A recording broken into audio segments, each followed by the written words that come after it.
Hello everybody and welcome to the KCM brand new tournament match number 2. We've got Team Light versus Team Royal. Taking a look at these lineups before we get into it. Team Light, take it away, Shun. We got Light Mind in the Terran slot with Ruin Ana for the Protoss and none other than Killer and Kahari in the Zergs. And looking pretty stellar is this lineup, and I'm kind of excited for this. Yeah, you can tell that Light grabbed Mind right off the bat. Ruin and Killer maybe a bit of an afterthought, though Killer, I think he's been doing very well recently. All right, and on Team Royal, we've got Speed, Shuttle, Beast, Dew, and Darren. Though grabbing Shuttle first, kind of an interesting decision here from Royal. I wonder what his game plan is. He's also picked up Beast and Speed. Pretty strong mid-level players here to round out the lineup. Also Dew and Darren. Dew is the lower tier ladies player. Very hard to find any information on her. Her name is actually just a Korean name, so I don't have a gamer tag for her. So I translated her name and this is what came out. Dew is the translated version of her Korean name. So we're going to go with that for now, at least until she chooses a different gamer tag. Darren, you guys should all know from the ladies KCM, she's been very, very strong. One of the top contenders facing off against Toss Girl and of course Bo High. She's right at the top tier of those ladies. So I'm expecting a win here over Ana for her. Dew and Kahiri is going to be a question mark in my mind though, and we'll have to figure out the rest of the lineup. We're going to jump into game number 1. Let's get it started. All right, we're going to start off this week with that question mark matchup. It's going to be Dew versus Kahiri. We've got Dew over here at the top right.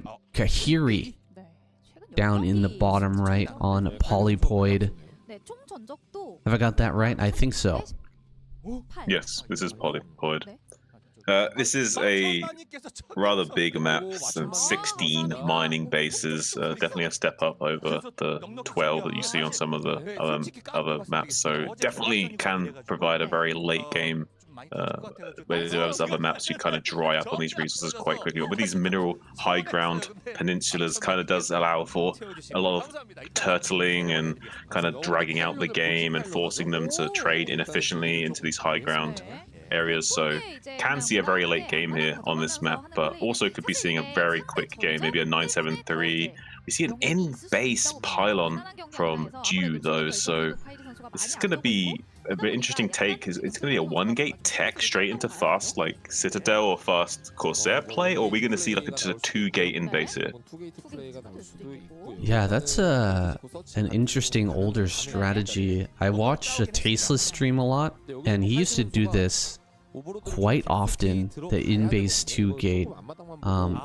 That was kind of his go-to in this matchup. It can be a little easier to maneuver in the early game, and there are opportunities to get big advantages, but if you're against a really strong Zerg player, it is incredibly hard to get anything done. Now, this might be a bit of Shuttle's influence here. Shuttle is her team member, who's probably going to be giving her the most tips in this matchup. I don't think Royal's going to be doing too much coaching for this matchup in particular. Maybe Shuttle has something planned for this match and has kind of coached her into this strategy. I'm not sure.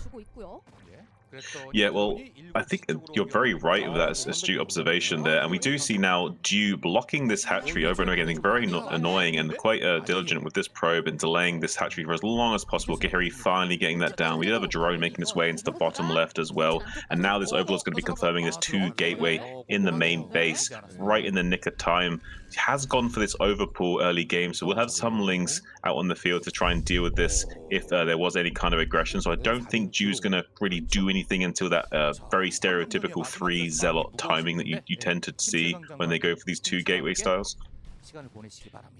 As long as she continues to produce Lings, she should be able to fight that back. One thing I'm concerned about here is that, you know, when you just go for this kind of two gateway style and just keep pumping zealots, the best counter to it is getting that sunken colony up in the front to just kind of back up your Lings, and that way you're able to actually start to produce some drones instead of just continuously producing Lings over and over again. But this hatch has been delayed by quite a bit, so it's going to be a delayed sunken colony. She's going to have to produce Lings for quite a while, and there's always the opportunity for Do to just back up, go back to a wall in here and a nexus that's about to be thrown down. Here comes the engagement, gonna get on top of these first set of zealots, getting a very decent surround here, but they are gonna be able to slip away behind the mineral patches and get themselves some better surface area. The first zealot does go down, but she's just gonna commit here, lose quite a few Lings, but does finish off all the zealots, so that is a pretty big victory in itself.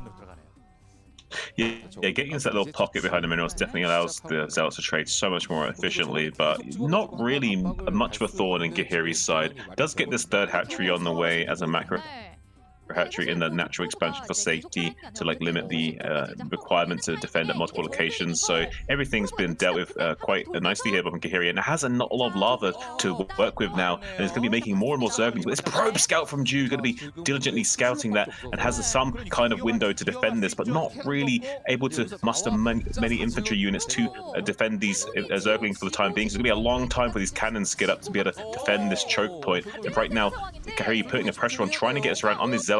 One of these zealots now dangerously low on HP, 39 hit points, with 3 zealots quite healthy right now. So I think Du can hold this with just some good micro and blocking these Lings from getting any kind of good surface area. The cannon's on the way, about 70% complete right now, and Gahiri's now starting to drone up, so I don't think it's going to be a full committal from Gahiri trying to end the game right now, but Du is probably feeling a little bit pressured right now, and so far has been able to kind of cool Gahiri's bluff and not overreact to this by pulling too many probes.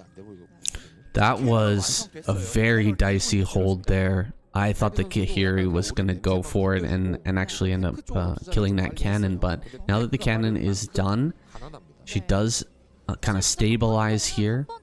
Generally, it's kind of accepted understanding that you need to have enough zealots to kind of create a full wall here before you can get that cannon up, but she did manage to do that. She's got herself a nexus down. She's going to be saturating that natural base, and Gahiri's just sitting here with a spire. That's all she's got. She's got no third base. She's gonna have to rely on some damage here from these upcoming Mutalisks in order to give herself an advantage. Otherwise, you know, she's gonna kind of be stifled out of this game with just 2 bases mining here. She's gonna fall behind in economy very, very quickly.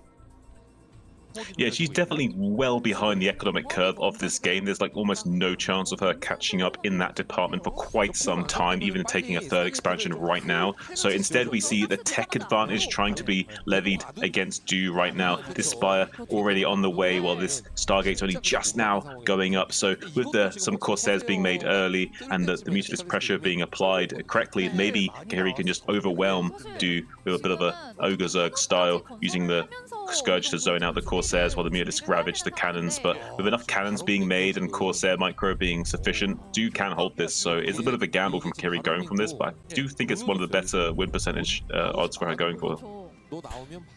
If Du has practiced for this style sufficiently, she should know that a Mutalisk follow-up is a very common occurrence in this type of situation, so she should be preparing for that. But I haven't seen the massive cannons that are actually necessary to hold off something like this. We should have cannons in the main and natural, but I don't see any right now, and there's about to be a Mutalisk hitting the field here.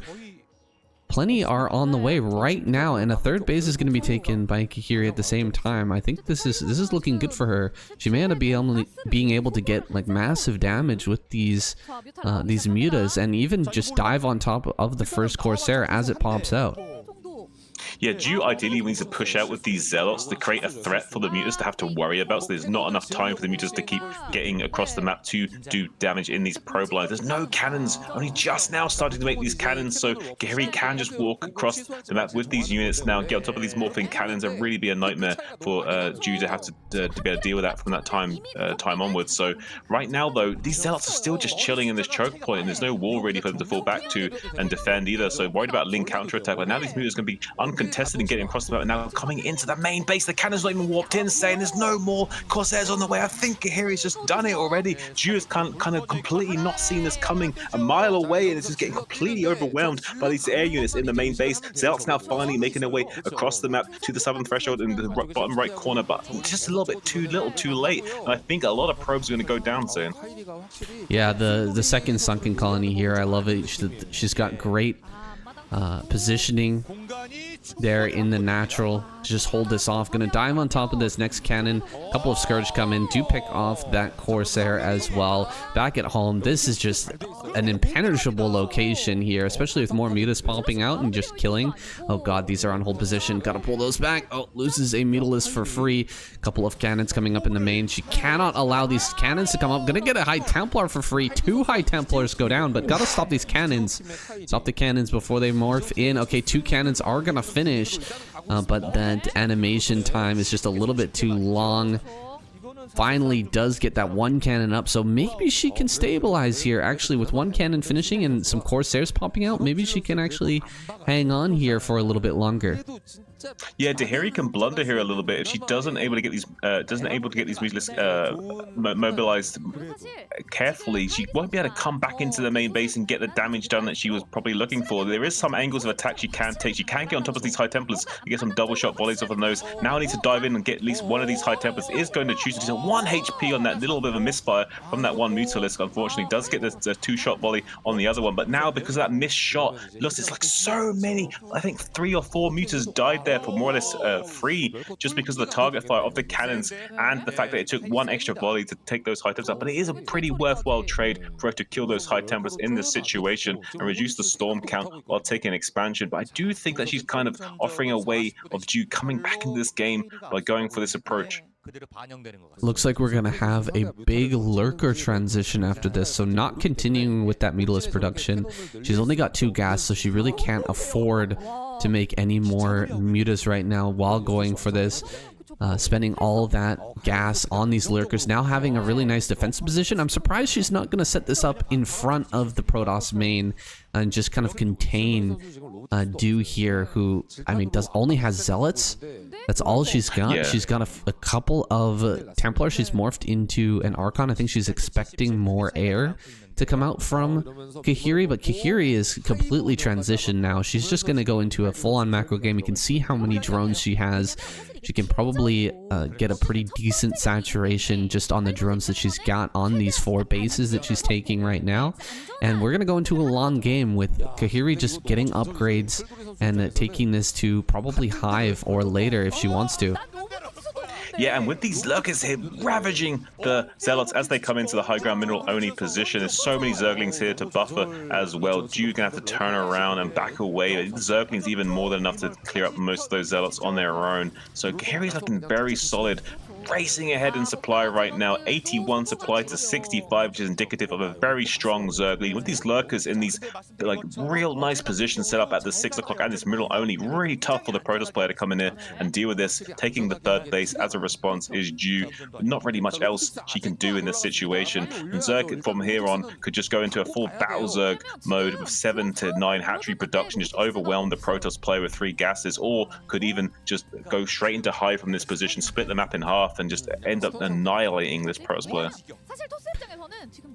It's funny, we don't get many opportunities to cast lower tier players. We're so often casting the very pinnacle of play in Korea. It's funny to watch 170 APM player try to struggle through this matchup. Oh god, Ling's gonna jump right on top of this Nexus and just not quick enough on the draw. Not gonna be able to save that. Taking another Nexus over here on the right-hand side, but she's gonna be able to do this if Kahiri just wants to sit back and do nothing. She's actually added on a couple of evolution chambers, so gonna get those triple upgrades going here. I think there's one more Evo in the natural, so should be able to get that going.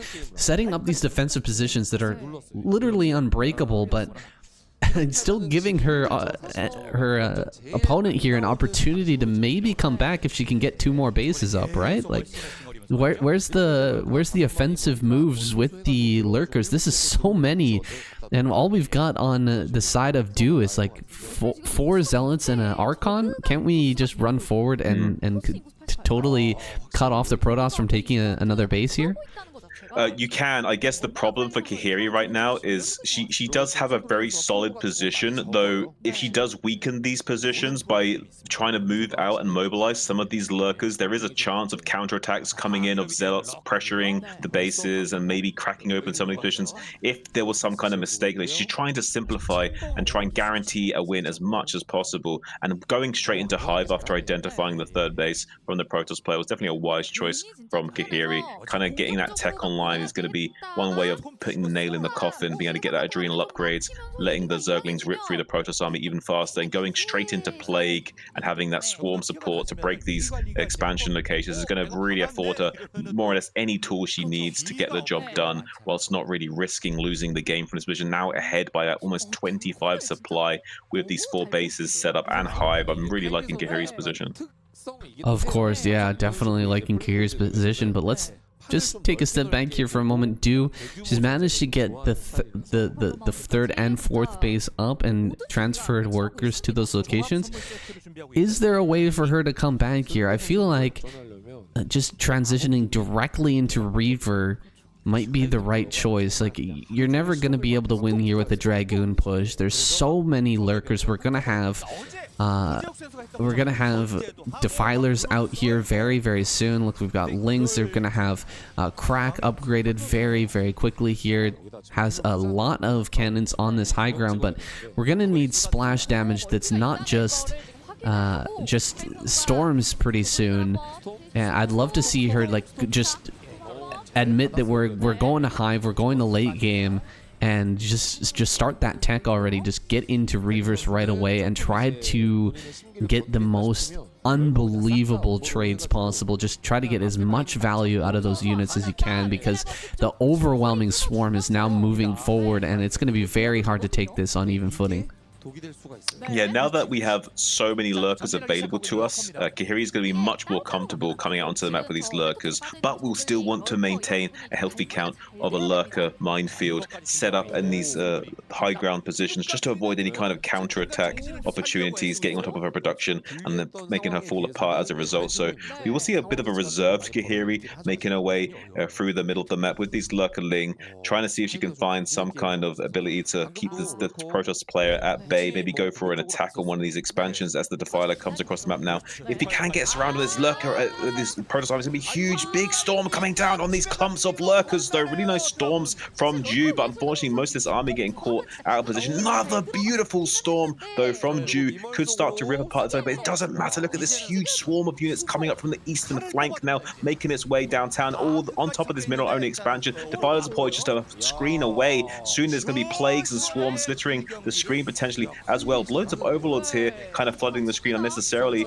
Could be losing a lot of these overlords to this Archon if she's not careful, and risk being supply blocked. And a lot of these lurkers are going down to this siege of the Dragoons, Cannons, and Archon, repelling this siege attempt by Kahiri right now. And this attack has fallen apart for the most part, and the supplies are kind of starting to be kind of evened out. 107 to 129. Looks like Kahiri is starting to fall behind just a little bit in supply finally, and affording some opportunity of counterplay from Juba. Right now, a few Lings under the Dark Sword able to take out these cannons, and there's only a few Protoss units trying to reinforce from the east, so maybe Kahiri can still do it. She can still just produce more and more units to send across the map and kind of Sauron Zerg this player down here, Sam.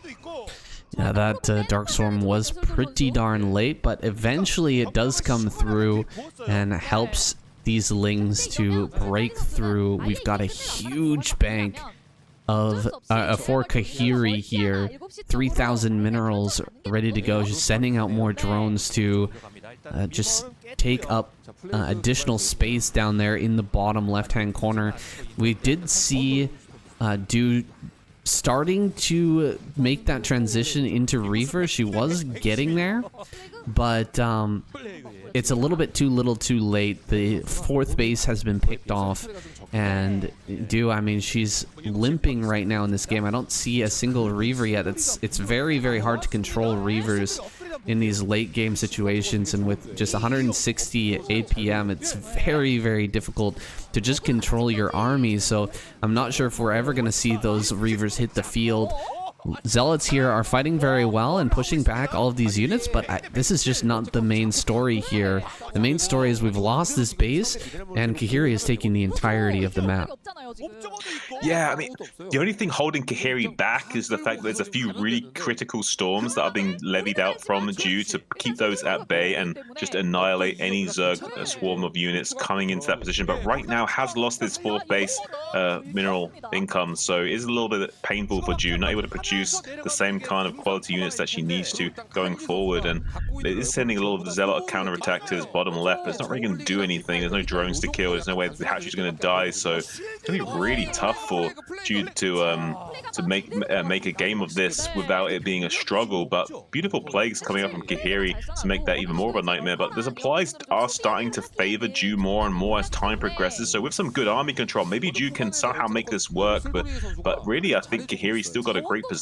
It's just a matter of, can she control these units well enough to seal the deal and put the nail in the coffin to send Ju home. But right now I see some counterplay options from Ju. It's just going to be an uphill battle. I tell you what, if she gets down here with another Zealot and kills this hatchery, she might be able to drag this one out.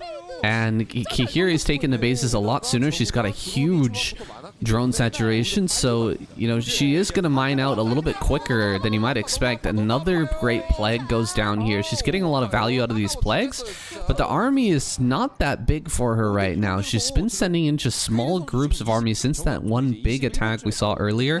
Her lurker count was reset during that. And yeah, she's almost lost this base. I mean, another 4 or 5 Zealot counterattack getting down into that location might just seal the deal on that hatchery. Looks like these Zealots are just getting torn apart. They have been plagued, and the cracklings are very, very strong right now. I think they are +2/+2. We should be seeing +3/+3 finishing up here pretty soon. Running up on top of this on top of this Nexus, we do have some cannons done. Man, this is a little bit dicey right now, actually, for Kahiri. She gets another base down in the bottom left, but the Protoss army is growing, it's swelling, and if we get something like a drop going, we need to have something here for Du to distract. Maybe a drop of Reavers into the main base, maybe down into the bottom left. We got to get something going here, though, to distract Kahiri so we can get more bases up right now. Yeah, absolutely, Sam.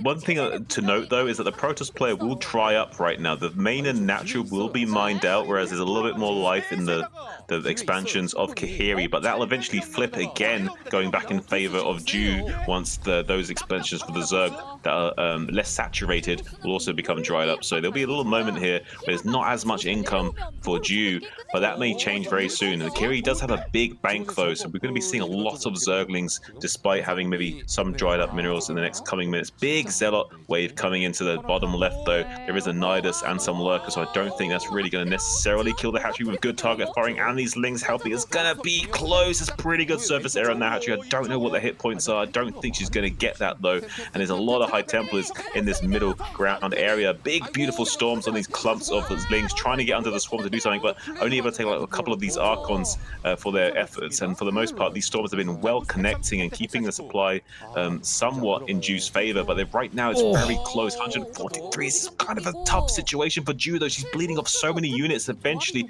the swarm is starting to prevail, and I don't think there's going to be enough gas in the tank for Ju to make it all the way on top of the Zerg production. Yeah, we see the first Reavers starting to be produced, Sam. The first few Reavers are popping out. I was just reacting there because she stormed all of her own observers. I think 3 or 4 observers went down there. Oh, great lurker spines there as well. killing off a couple more Templar. The Dragoons are kind of running out here, but the time of the Dragoon has certainly passed. We need to see just tons of Archons, Zealots, and Reavers coming out here if he wants to be able to hold on. There's a good chunk of Archons there for the defense, but already Kahiri's identified there's another base up here at the 12 o'clock and will move to shut that down.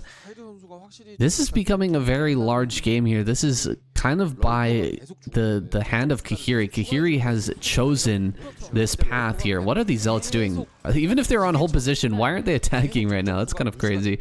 They will get to attacking now, though, and I think this base is going to end up being canceled. Yeah, there we go. It does get canceled. This is, as I was saying, of Kahiri's making. She decided that we're going to go to a very, very big late game situation, and it's up to her to kind of close it out from there. She could have probably shut down Do earlier if she had moved forward, but she decided to take the more safe route here and just take things to the late game. But she's given her opponent a chance maybe to come back, and she's actually pushing once again, trying to get up this high ground. This is crazy.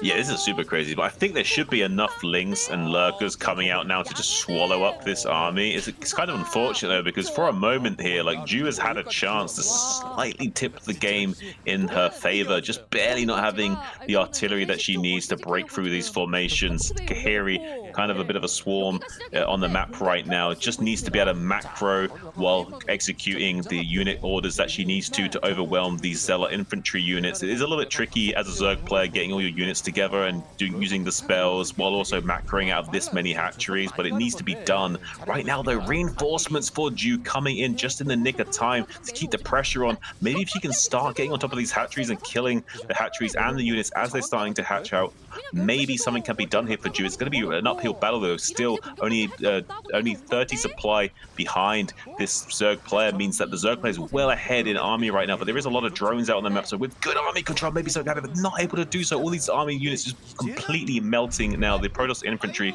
more or less all but evaporated. Kahiri finally swallowing up the units left out on the map. I think that will be more or less all she wrote for the time being. GG. GG. Yeah, Dude does tap out. It was kind of a foregone conclusion after all the damage that went down from those Mutalisks. It ended up being a little bit more difficult than we expected, but eventually she does close that one out. Do eliminated. Kahiri takes a win home for the squad of Light. So Light getting themselves on the board here. Team Light with that first win as we go into game number 2. Alright, we're getting into match number 2 here. We've got Ruin for Team Light versus Beast. Team Royal here. Nice little PVZ here. And that last game kind of messed me up. It's pretty funny to be casting those type of matches here in KCM. Yeah, it's definitely a different ebb and flow to the game, I would say. Probably the best way of summing that up. Does kind of make you second guess yourself, because you're used to a certain standard in KCM and ASL, and when you don't quite have that, you know, it kind of like sets your brain to like second guess yourself on a few things, and then all of a sudden you feel a bit like off kilter, if you will. So yeah, some of you guys may be looking down your noses at those last two players and some of the mistakes that they made, but just imagine the feeling of Light and Royal here, who have drafted these players, and their tournament life is on the line, and they're watching them make some of those same mistakes as a pro player. Can you imagine how they feel? I don't know if I could possibly imagine how a pro gamer ever feels saying, but I could guess. Alright, well, Beast here, he's gonna try and make up some ground for Team Royal, and he's gonna do so by grabbing the third base here on Dark Origin right off the bat. Just avoiding completely the kind of obvious choice here, which would be for Ruin to go for Forge Fast Expand and send that probe early to block the natural, just be a nuisance, and kind of got the upper hand on that mind game there. getting that third base down at the correct timing here. Looks like Ruin gonna go ahead and spot that too, so he knows that the hatchery's been thrown down. Yeah, Beast, I like the moving shot with the drone on the probe here, but I feel like with the drone control we see from Ruin, still will be delaying this hatchery just a tiny bit, but with the moving shot almost getting that probe just one shot away. Beast is going to be kicking himself for that, I can guarantee it. I know for sure that he's annoyed about that, because the way the drone didn't immediately just go and put the hatchery down, he definitely had a little moment of frustration in dealing with that. He's very, very annoyed that he did not kill that probe there, but he's a well-established player, and he will not let that get to him. He's not going to go on tilt here. He's not necessarily like mini tier level of emotional about things like that, but that definitely does get you in these situations. So that is going to be a little bit of a niggling thought in his head for at least a few minutes. Yeah, and the probe still being alive here, it's a pain. It's definitely a pain. We're gonna have some links pop out, but you know, if we'd gotten rid of the probe, Rune would have had to prepare for a potential Ling attack. He wouldn't have known what's going on, but here he's gonna see everything that's being made out of these larvae. He's gonna have that full scout of the main base as well. Yeah, this is rough for Beast for sure. He sees the layer timing. Everything's being revealed here. If only that drone would have spit one more time on that probe, would have had that kill. Yeah, maybe I could sum this up for the newer players, or maybe people not fully aware of this, but PvZ is a matchup that's actually imbalanced, but it's balanced because of incomplete information. In fact, Starcraft is balanced because of incomplete information. But when you take that out of the equation, when you're a Protoss player and you have full knowledge of exactly what the Zerg is doing, and all the time, what Lings are being produced, what drones are being produced, then you can just have such a min-maxed build order response to metagame them. It's almost impossible for the Zerg player to secure an advantage. So this is the problem in StarCraft. When you allow these players to scout you early on, and they can get this full information, they can choose a build order and optimize their strategy to just annihilate you. And that's what you see happen even at the highest echelons of play. And we see a pylon being made in the main base. So I think Ruin's going to have fun with Beast and try and get some shenanigans in the main base here. Oh god, this probe is gonna haunt Beast for the rest of this game. He's gonna have cannons on his high ground. Oh man, this is gonna be so frustrating for a Zerg player. Oh, he's building a gateway. No, it's DT saying. It's DT saying. Oh no, DT's gonna be sent directly into the main. Oh man, no overlords popping up for Beast and scouting this. And I don't know where he's actually making his overlords right now. Maybe at the natural. But wherever they're being sent out, they're not being sent towards this location, and the Corsair is going to get out here. He's going to push away the overlords in the main, and eventually a DT is going to pop out right in there. Beast is in so much trouble right now. Ruin's a very smart and technical player. He's definitely well within his wheelhouse of doing all kinds of crazy cheeses and shenanigans, and B should be aware of that and kind of suspect something maybe like this could be happening, especially with that probe kind of disappearing on him. So I'm really surprised Beast is going to let this kind of blindside him, but I can't blame him at the same time though, because it's so easy to lose track of a probe scout in this game when you're trying to multitask and macro and do your build order, make sure you hit your timings while also responding to what the other player is doing. So it's very easy to lose track of where that scouting probe would be, and this potential of play will not go checked. And now this DT in the main base just starting to slash away at this middle line. There's no way that he will know this unless he looks on his mini-map and sees that there's dots disappearing, because there's no notification that you're being attacked if your unit dies instantly. And the Dark Templar does one-shot these drones. There's no notification that your forces are being attacked right now, and we see another DT in the third base location. Not going to be as successful as there is overlords blocking this with a sunken, but might get a couple of drones here in the natural expansions as the sunken colony is a bit awkwardly placed. 9, 10, 11, 12 drones. Oh my goodness, another drone going to go down here. Gonna hide behind the mineral patches. Oh, does end up getting picked off, but this second DT in the main going after this Spire as well. This game is all but over. Ruin just taking apart Beast right now, and man, oh man, that that haunting probe, that demon probe that managed to escape the earlier drones. The moving shot there, oh god, that is such a painful miss shot for Beast. He's gonna be this is one of those games that you always remember. Yeah, no, if I was Beast, I don't think I'd forget about this game for a while. Like, it would definitely taunt me. Like, this is... I don't think you could not be annoyed by this. I think you could be like Marcus Aurelius, the OG Stoic himself, and still find yourself a little bit tilted by that sound.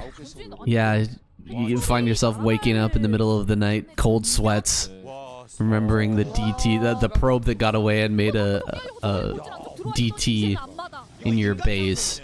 Oh my gosh, it's gonna lose the sunken here as well. DT plus Zealots. This is looking like a mini attack right here. And GG is called. Beast taps out. Ruin. GG. Puts another point on the board for Team Light. Team Light playing dirty here. But it's working out for them so far. Yeah, and you know what? Bike dirty, I say. Okay. Match number 3 here. We've got Mine versus Shuttle. And that demon probe from the last game, that's still getting to me. I'm sure it's haunting Beast right now. Yeah, I mean, if I was Beast, I don't know. I would be a very emotional state, and maybe even contemplating life, existence, the world around me, and what brought me to this junction where not only did I lose out on killing the scouting probe, but I then got so on tilt because I didn't kill the scouting probe that the scouting probe built a gateway in my main base, which then led to a DT ripping me apart. So yeah, I think I'd be pretty livid right about now if I was Beast Sen. If I was Beast, I think I would wake up in the middle of the night with a probe at the end of my bed, just barely out of spitting range. Completely paralyzed in my sleep, can't move as it makes a gateway in my bedroom. Yeah. Oh, he's gonna be having nightmares, dude. Like, Beast is not gonna let that down for at least a few weeks minimum. But look at the gas steal from. Wow. Okay, mine's a little bit frustrated with that. Mine's a genius type player though. He's gonna have a plan to deal with this, but he's a little bit annoyed. But it does kind of shut down the optimization of his build, but he's an experienced enough player that he's going to be able to navigate away from this. He had probably some idea that a gas steal was definitely the wheelhouse here from Shuttle. I mean, any Protoss player would love to gas steal a Terran, generally speaking, so definitely knew this was a potential. And this probe micro is pretty annoying as well, forcing another SCV to come off the line at risk of losing this SCV. 5 hit points. Needs to be careful, Mind. Hang on a minute. Could be losing his SCV. It's kind of boxed out. Gets the kill with the probe as well. This is big news for Shuttle now going forward. Demon probe here as well. From that last game, coming back, getting some great harassment done here. And I mean, this is a 50-50 from Shuttle, right? It's a 3-player map. You send out the probe for the gas steal timing, and if you send it to the wrong location, you're not going to get it, and you're going to have wasted some early time on the scouting probe. So he goes for that. He gets it pays off for him, and now he's kind of dictating the pace of this game. He's going to have that Zealot coming across the map. That's going to have to be held by Mind. Not that I think that Mind's going to have a problem with that. He should be able to handle it. No real issue. His SimCity here is pretty perfect, and if you're a Terran player that's playing on this map or struggling with early Zealots on this map, you definitely should copy what Mind is doing here with his barracks. Oh, getting on top. He gets a couple of hits here so far, but already dealing with that Zealot. So getting rid of that Zealot, he's going to have 4 Marines here for that next Zealot. If it does end up coming across the map, there it is. Should be able to deal with that second Zealot even easier here now, and already throwing down that command center. Yeah, actually, this is pretty good for him because he does want to start this bunker really early on, but he can delay the bunker now that we've had this early damage on the zealot. Needs to be careful with the body blocking though. Needs to deny the zealot surface area and is unable to do so. Does gun down that zealot, but loses one marine for his trouble. Would have ideally liked to keep all 5 of those marines alive, but it's still okay for him. He was prepared to lose 1 marine there. He understood that was a potential, so did make that marine in advance to replace him to put 4 marines in this bunker. And from here on in, I think mine is going to be perfectly safe, and I don't think we're going to see any other developments for the time being in terms of these infantry units skirmishing against one another. Yeah, that was very well done here by mine, just holding that off, killing off 2 zealots for just trading out 1 marine. It doesn't really get much better than that. That's a very difficult situation to control. The SCVs don't really like to body block the zealot. They're very slippery. Zealots can slide by those very easily. But really not getting much out of that for his shuttle. He's going to be throwing down his Nexus, but Command Center's already done, and the miners have been sent out. I think Mind in a great position here. He's going to have to deal with some ranged Dragoons banging at his bunker door, but he should have his double factories finishing up here pretty soon. We'll be able to get a tank out here to deal with that. Yeah, I would like to see Mind play a little bit cautious on this map. It is a flat map after all, and I am concerned that his shuttle could go for some kind of bulldog play, but I really don't feel like Mine is going to have any issues in the mid-game phase as long as he can just get up and get going. So I think, like most Terrans, like now is the junction we need to make sure we don't make any missteps. See a very fast robo from shuttle as well, so we'll have a very early observer timing, which is very key in this matchup. Does see the Dragoon range finish, and now he knows that there's no really fast DT timings he has to worry about, so he can start checking off the list of things that he doesn't need to worry about anymore. But there is still a few dangers lurking. He doesn't have any scouting information, so even though we here in the casting booth can see everything that Shuttle is doing and we know exactly how safe Mind is, Mind doesn't know that, so he's got to kind of figure out all these timings that could potentially just bowl him over. So he's got to make sure that all of his T's are crossed and all his I's are dotted. So yeah, he lost that SCV out on the map, and he didn't send out a second one, so he's not going to be able to get the scouting information for now. Just based on what you can see here at the front. Oh wait, that bunker is getting a little bit low. Risky. He does have the tank out now, dealing a little damage, but there are 4 Dragoons. 4 Dragoons can't do shot this tank, and the SCVs are not in a good position to block if the Dragoons do come forward. Gotta be very careful here. He's kind of bullying everything back, and losing the shields on these Dragoons means he can't really dive here. Okay, he thought about it. He thought about it. Does a little damage to that tank, but does back away. With 3 tanks here now, you're not really going to be able to dive in without losing absolutely everything. So Shuttle going to back off for now. He takes his 3rd base. And let's go big picture here, because the map structure kind of does favor Shuttle in this situation. He's got the Terran's main towards himself, right? He's got that good position where flying a shuttle in is going to work out really, really well for him. It's going to be very easy for him to get in there. Oh my god, 2 vultures slip out on the map. A lot of units coming up here. He may be able to trade out for some tanks, but the tanks are just going to run back behind the bunker, and these vultures are going to get right inside the main base. Oh, he loses a tank already. 1 zealot and a bunch of Dragoons moving forward here. Some Dragoons do pop out just in the nick of time to actually save a lot of these probes, so he's not going to get too much damage here. This is going to kind of even out here. I thought that this was going to be way more damage than it turned out to be.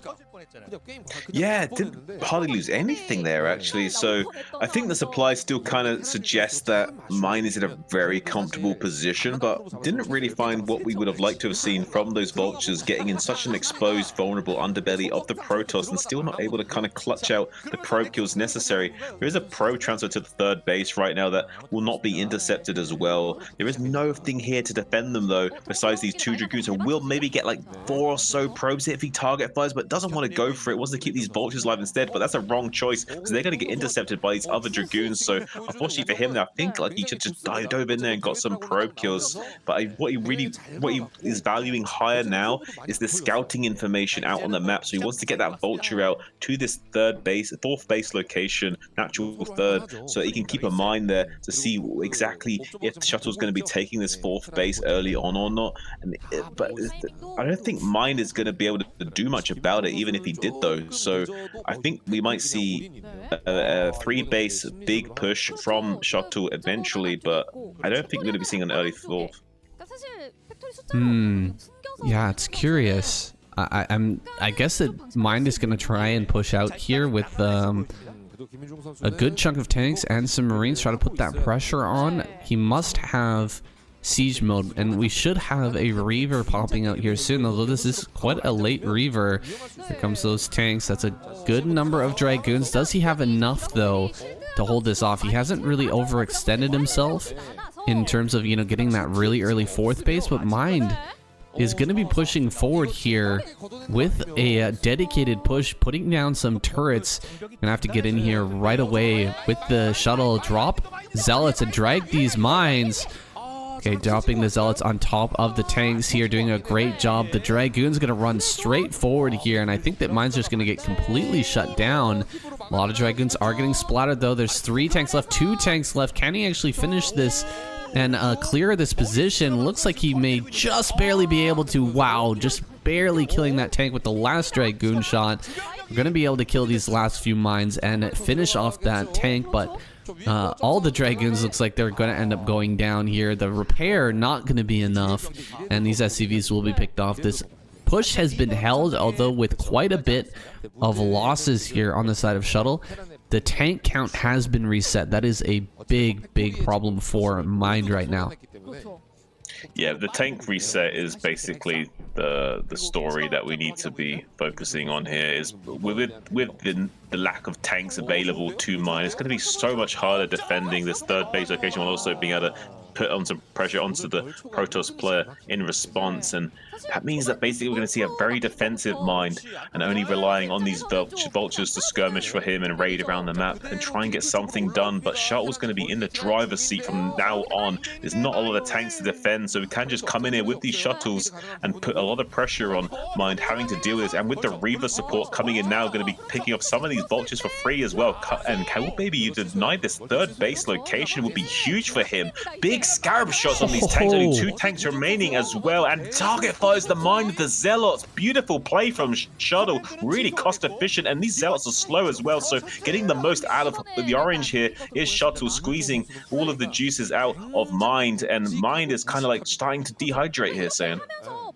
Jeez, Shuttle channeling his inner Snow right now, pulling out some great Reaver moves there, taking out those vultures with the Reaver, landing between tank shots and getting huge value out of that unit, managing to push back Mind. And I tell you what, after losing your third base, being forced off the third here as a Terran player, it is so difficult to come back and get a base going. He really wanted to get that base set up here and try to get himself back into this game, but Shuttle's shutting that down means that Mind is just falling farther and farther behind, and it's going to be a very difficult climb back into this game for Mind.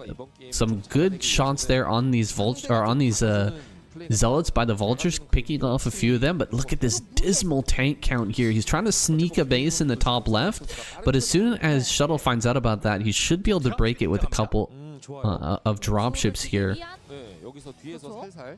Yeah, I think he's got 3 machine shops going, if I'm not mistaken. He does have enough gas banked up to do that. He needs to just keep churning out as many tanks as possible with the surplus gas that he currently has provided to him.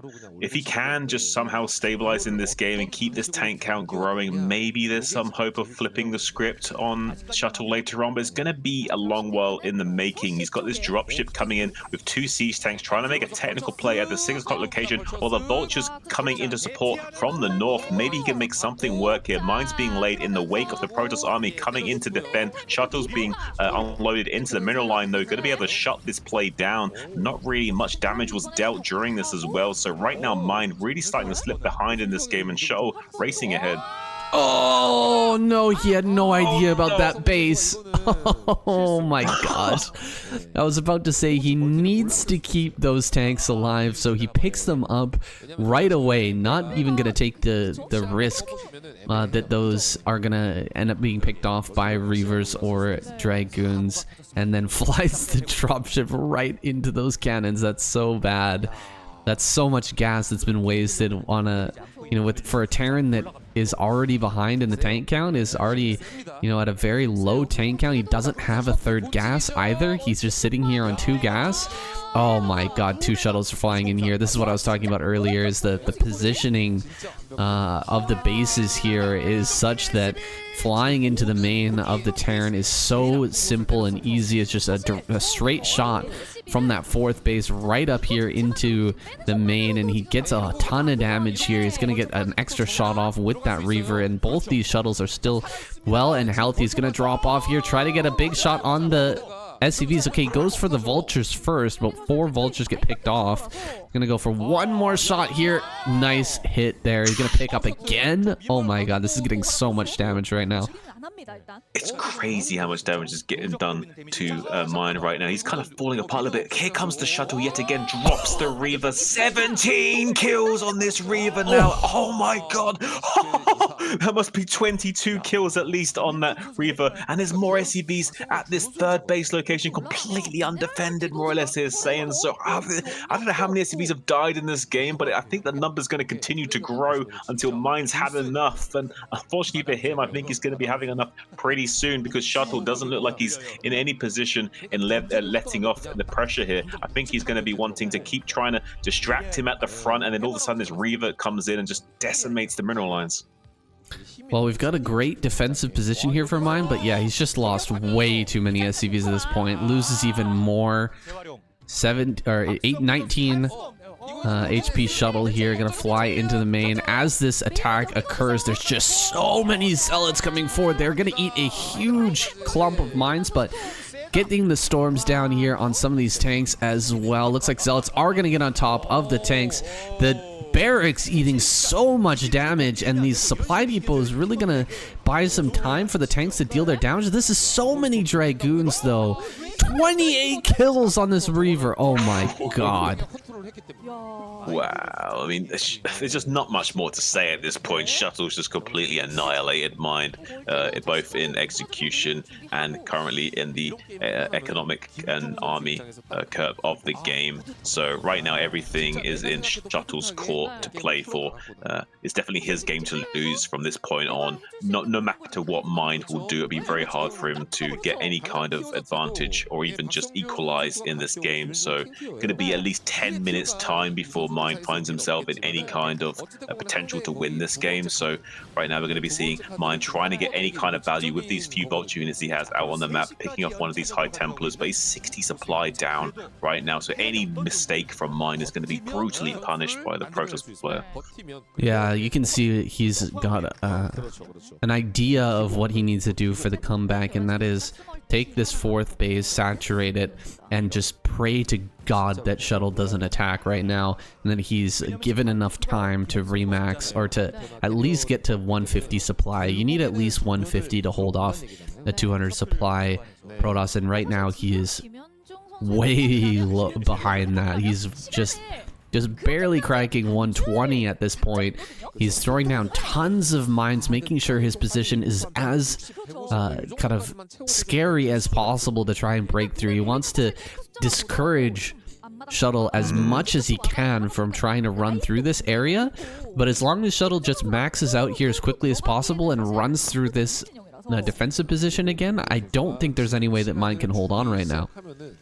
This is very Sun Tzu Art of War. We see Mind here very weak, but trying to appear strong to try and buy the time that is required to reach a threshold of supply that is tenable. We do see finally 140 being met, which is the absolute bare minimum required to hold off what Shuttle has done. It's kind of amazing that Mind has actually still managed to somehow give himself this little puncher's chance in this game by starting to break these supply thresholds, despite the huge pressure being dealt to him in the early game and so many SCVs being crushed by that Reaver. 28 kill Reaver was kind of insane to see. You see some shuttles now making their way to the northern threshold of the map to come in and punish this base, draw the attention of Mind, and then threaten coming in with the army as well. Could be a little 1-2 punch here from Shuttle. Huge storm drop coming in. Vultures responding quite quickly, though most of the SCV train completely annihilated, and some of the storms now going down on the Vultures to soften up those as well. Some of the high tempers getting inside probably getting into the Shuttle, but right now I would say the game is still heavily favoring Shuttle here, Sam. Yeah, very, very strong moves there, just picking off those undefended SCVs. This is a risk, a very big risk for Mind taking this fourth, but it was a necessary risk, and he's still alive right now. There's the academy. He still hasn't built an academy. Oh my goodness. That is crazy. Yeah, I mean, he didn't have the money for this, so it makes sense that he didn't build this earlier on. But this is some real cost-cutting maneuvers here for Mind, and another drop gonna come in here. Okay, it does get pushed away. When you're this far behind in the game, you have to not only cut corners, but you just assume that the game will happen this way to win this way. So he understood that if I spend 150 minerals on this academy and I cut my SCVs by 2 per CC per scan, that's too much to hurt my economy. I need every little drop right now to come back in this game. 170 apply for Mind, pushing out into the middle right now. Tanks sieging up, Storm starting to skirmish with the Vultures on the front line, and now we see a split army focus from Shuttle trying to maneuver from the northern side, but so many tanks actually able to keep that at bay and trade reasonably effectively enough to keep Shuttle back. And now Mind starting to look like he has some kind of hope in this game. It's still a long way in the making. Like I said quite a few minutes ago, it's going to be a 10-minute in the works for him to try and flip the script on Shuttle, but it can be done, and he is a stellar enough player to make it happen. Here comes another High Templar making its way forward, skirmishing with these Vultures, trying to storm anything in sight. Storm is such a good tool against Terran because it completely negates armor, so no matter how many upgrades you make as a Terran player, you're still going to be taking 110 true damage over 2.5 seconds there. This is unreal that Mind, I mean, he's just picked the highest possible, win percent strategy here, and he's somehow made it kind of work for him. He's only at 147 supply, but he's starting to push forward. He's setting up mines. He's setting up this huge tank force in the middle of the map. He's got the fourth base operational. He needs to get that third gas rolling here a little bit quicker, though. Only has one SCV in there for now. Another base going up at the 12 o'clock for Shuttle. This is not by any stretch of the imagination an advantage for Mind yet, but he's going to take this fight. A lot of Zealots running forward here. Some good storms on some of these tanks. That's a great storm there, hitting 4 tanks. The Zealots are going to run forward and finish those off. A counterattack here into the 5th base of Mind. He's just trying to take bases without really defending them properly, and just hoping that Shuttle doesn't react to them quickly enough. He can get some value out of them before having to float away, and he's done that successfully so far. But now Shuttle's starting to shut those down. He's starting to pick away at the corners here of this push as well, and we're down to 140 supply. Mind needs to regather his army here. He has to defend not only the top center, but he also has to defend down here as well. His pushing forward here, killing off a lot of these Zealots and Dragoons. A nice D-Matrix there, but Shuttle, I mean, can he actually react and stop this attack? This is getting a little bit crazy.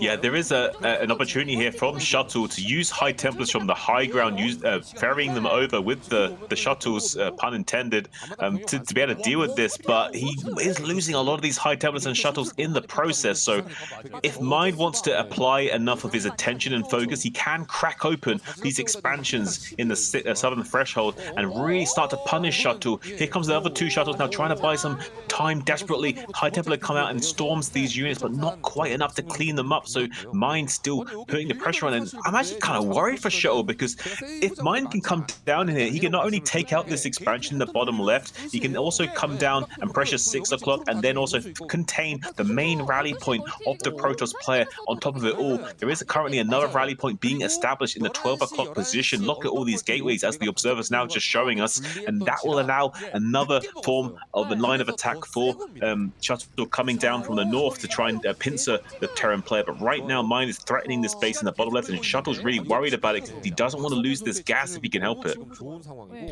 Oh man, I can imagine Royal right now staring at his screen, his eyes just popping out of his head. Just unbelievable that Mind's managed to make this comeback. It's still not over just yet, but it was looking like a complete wash for Shuttle a little earlier. And Mind's managed to claw his way back in here. Killing off that base down at the bottom left is huge.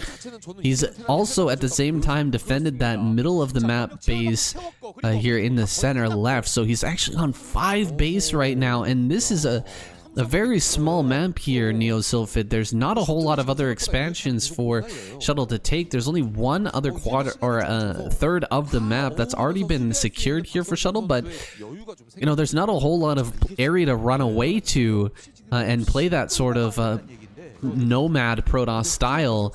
He's gonna have to take on the army. He's gonna have to fight the army here in the middle pretty darn soon and take a big victory, really reduce this zealot or this tank count. And let's see if he can get it done here, dropping zealots on top of a lot of these mines, getting rid of quite a few of them. The storms are gonna come out now as well, but we don't have any more drops here to follow this up. Zealots are going to run forward. A lot of them have already been picked off. Another nice storm there. Only getting 1 tank in that next storm, though, and these tanks are well spread out. They're going to be splattering these Dragoons. He has to retreat. Look at the supply just dropped there for Shuttle as those Dragoons disintegrate. This is not looking good for him now. Wow, Mind has just flipped the script on Shuttle in this game, and it's just about 10 minutes from the time I said it would take him 10 minutes to get there. Like, I always had faith in this guy that he can pull something like this off. It's just so hard to do, but I shouldn't have doubted him in any sense of the word.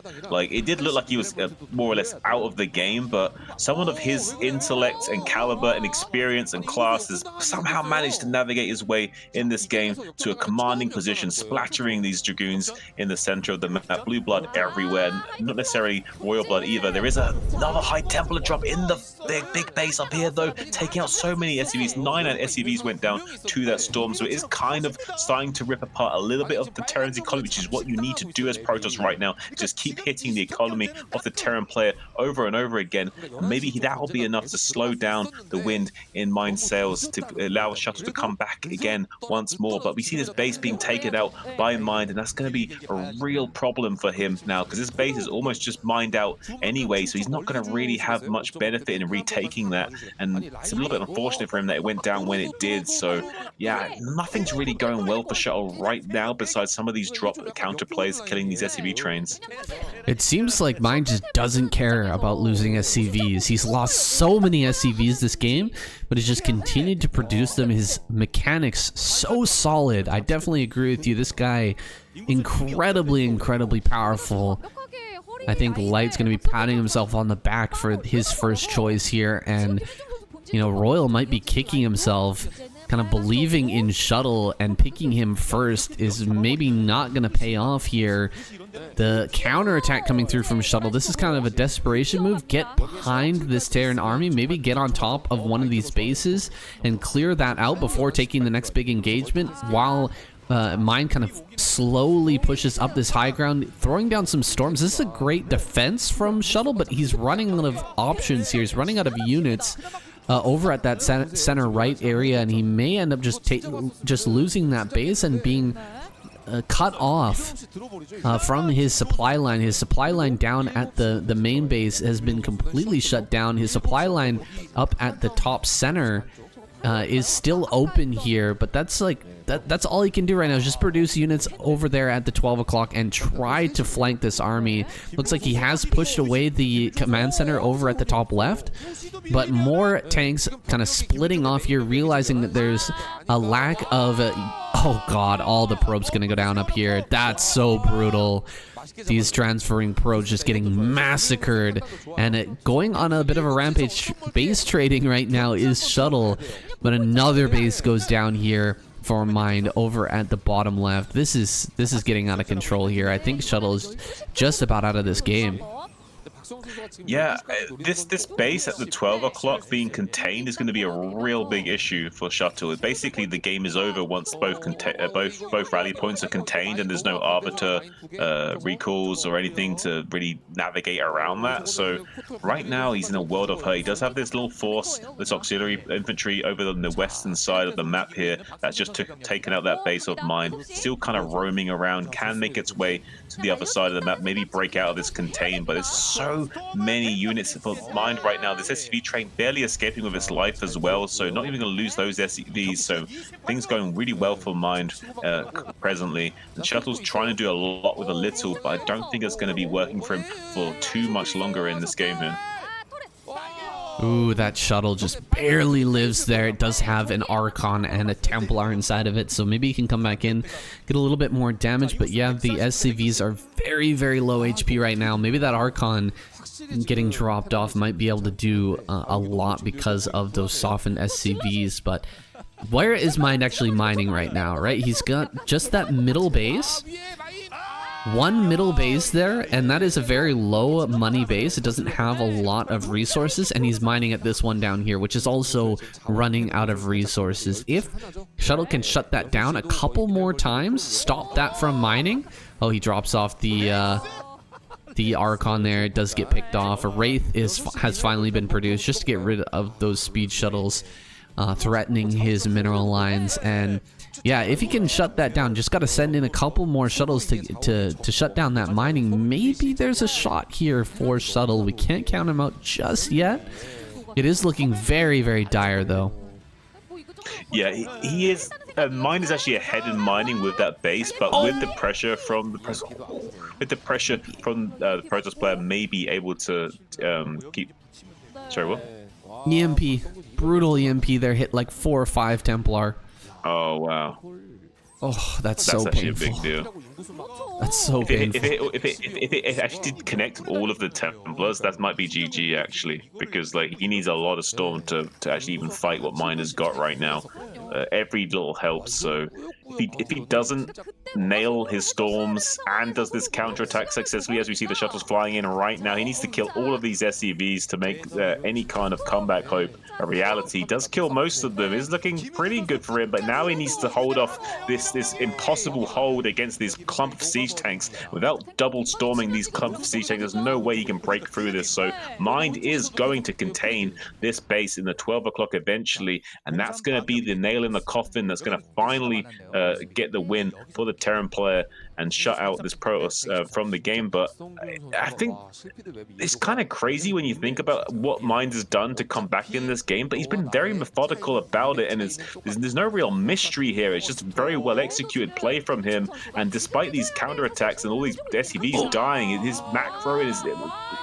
Wow. Okay, with the second EMP, there's just no way Shuttle's lost, I think. The second EMP on like 6 of these High Templars, I don't think he can win. The only way you can possibly win here as Protoss is by just storming over and over again from these defensive positions, and he's not able to do that with these EMPs going off. That was insanely clutch. Damn, that EMP right there.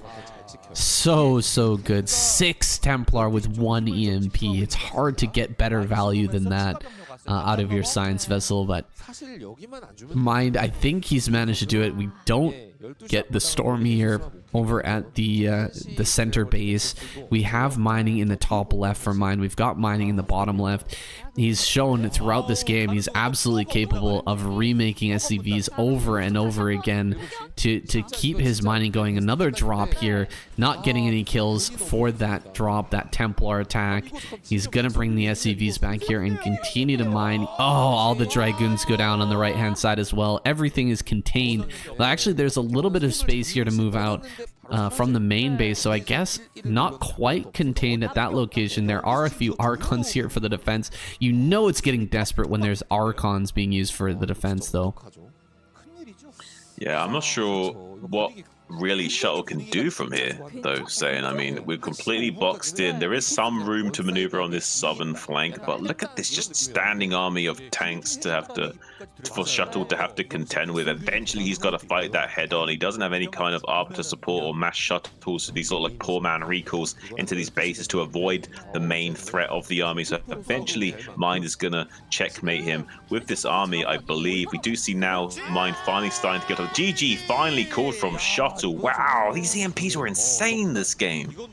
What a comeback there from Mind. We almost wrote him off after that 28 kill Reaver just massacred the SCV economy of Mind, but absolute tenacity there shown by our Terran player. He took those big risks. He went for the 4th base even after getting his army crushed in the mid game. He lost so many tanks. He was sitting there, I think he had like total of maybe 6 tanks, and he took a 4th base. He managed to hold on to it. He managed to rebuild his economy.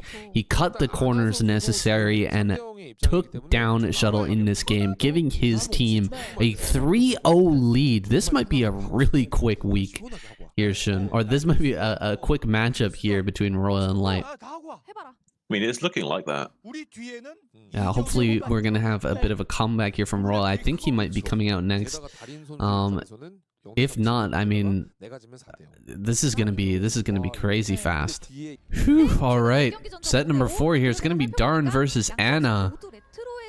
Bit of an embarrassing game, that last one for Shuttle. I think he's gonna be blushing after that loss, man. Rejoining the voice call, I can't imagine what Royal's gonna say to him after that one. Man, to be a fly on the wall in that room, you know what I mean? Like, oh man, can you just imagine the scolding that he'd be receiving? Like, you played this game how long? You had it in the bag. You beat Flash? What the hell? Didn't you beat Flash? What was that? That'd be my attitude, you know? Yeah, Shuttle is a bit of a clown in the Starcraft community, but I mean, you don't expect him to lose in that type of situation. My goodness. That was crazy. We're going to get on to Darren now. I think that this is someone that Royal can rest his hopes on. Darren, absolutely one of the 3 best players for the ladies squad. Basically one of those people that you always expect to be in the ladies ASL finals, or at least in the semifinals. It's basically Darren, Bohai, and Toss Girl pretty much every time, with Toss Girl usually taking the victory, and occasionally Darren or Bohai managing to sneak away a win here and there. Yeah, Tosco is definitely the most veteran out of all of the female gamers we have. She's been around for a very long time now and has always been quite an exceptional caliber of a female player in her own right, with her very high APM and ability to macro and micro at the same time as some of the mid-range, lower level players of the time. So she kind of always was a very strong player and is still a very strong contender. But Darren's one of these new up-and-coming strong players in her own right, and definitely can kind of be on par with her for the most part. And against a player that we see here, I think that Darren is definitely extremely heavily favored to win this game. I would say maybe even so much as a 70 or so percent favorite here. Yeah, we'll see what Anna can bring out here. Of course, she's had the benefit of some coaching leading up to this game, and that really is the upshot of this type of tournament, having a team to kind of train you for this matchup. It's been set in advance. Oh, gets one Marine there, and actually with the help of the probe managing to secure a second kill. So this has already gone very, very well for Anna, and this could get out of control here for Darren. I'm not thinking that she's gonna, you know, fall apart here completely, but this is some great damage to start things off. Oh, this is definitely not in the play that Darren wanted to go through. He is able to kill that off the Zealot. But yeah, this is definitely not the path that Darren wanted to walk in this game. I still think she's gonna be okay, but certainly gonna be a little bit shaky, a little bit flustered after all that. You know, kind of needs to shake that off and get on with the game. But right now, the supplies very dead even. No player really ahead right now, but this Zealot run by will be interesting. Does want to get 1 or 2 shots off on this Marine before it gets to the safety net of that Sim City there, but only killing 1 of these Marines for the cost of that Zealot, so not really that great of a trade for Anna. Darren a little bit happy about that going forward, but with this gateway being positioned in the natural expansion as well, this won't come back to bite Anna for quite some time. That's not an issue, but going for this style, it hasn't really paid off for her thus far, so I don't think she really found the damage that she was maybe looking for, even though it did seem like for a moment there Darren was a little shaky and damage was going to be a bit too much for her to handle. Yeah, she's managed to navigate through this early game pretty well, and getting into a double factory follow-up, you can see that, you know, this is her plan from the very beginning. Just go for a gases fast expand, get the double factory follow-up, and I'm sure that she'll be going for an upgrade style. I don't think that Darren is much of a, you know, timing attack type of player, more focused on, you know, getting those macro advantages and winning this in a long late game, but we'll see. This is a cross map situation here on Retro, with just now Darren sending out that scout to actually find out where her opponent is. She's gonna get that SCV across the map and see this gateway here in the natural and realize, you know, what she's been up against. Cross map position on Retro, how do you feel about that in Terran versus Protoss? Not so good, and I feel even worse about it now that we let the SCV come into our main base and see exactly what we're doing, and we see basically a free gate robo. And if this is an observatory, this is the most standard way you can play in PvT, free gate observer expand. So I'm not sure if that's what Standard's going for, but if we do see the observatory soon, that's kind of interesting that she feels confident enough that just by going for this standard style, it will be enough to take down the likes of Darren, or maybe that's just the comfortable style that she needs to navigate to find her footing in this matchup because of the lack of diversity in her play. I'm not so sure. I'm not as familiar with her lexicon of ability, but we do see Darren here not really scared at the moment for the time being of these 2 Dragoons pressuring the front. What really is scary though is when these 4 Dragoons get here, but Darren, because of how the game has gone, will actually have 2 tanks out by the time those 4 Dragoons line up with that. So yeah, as you were saying about the what do I feel about the on the cross positions here on Retro, I kind of really don't like that for Terran. But hang on a second, the Dragoons coming in, they target fire one of these tanks down to just 1 shot, but doesn't quite finish it off. So even though right now it looks really good for Anna, didn't actually finish off that tank. So really weird situation here, because for a moment there it looked like at least 1 or 2 of those tanks were going to go down, saying, but just barely couldn't get the connections.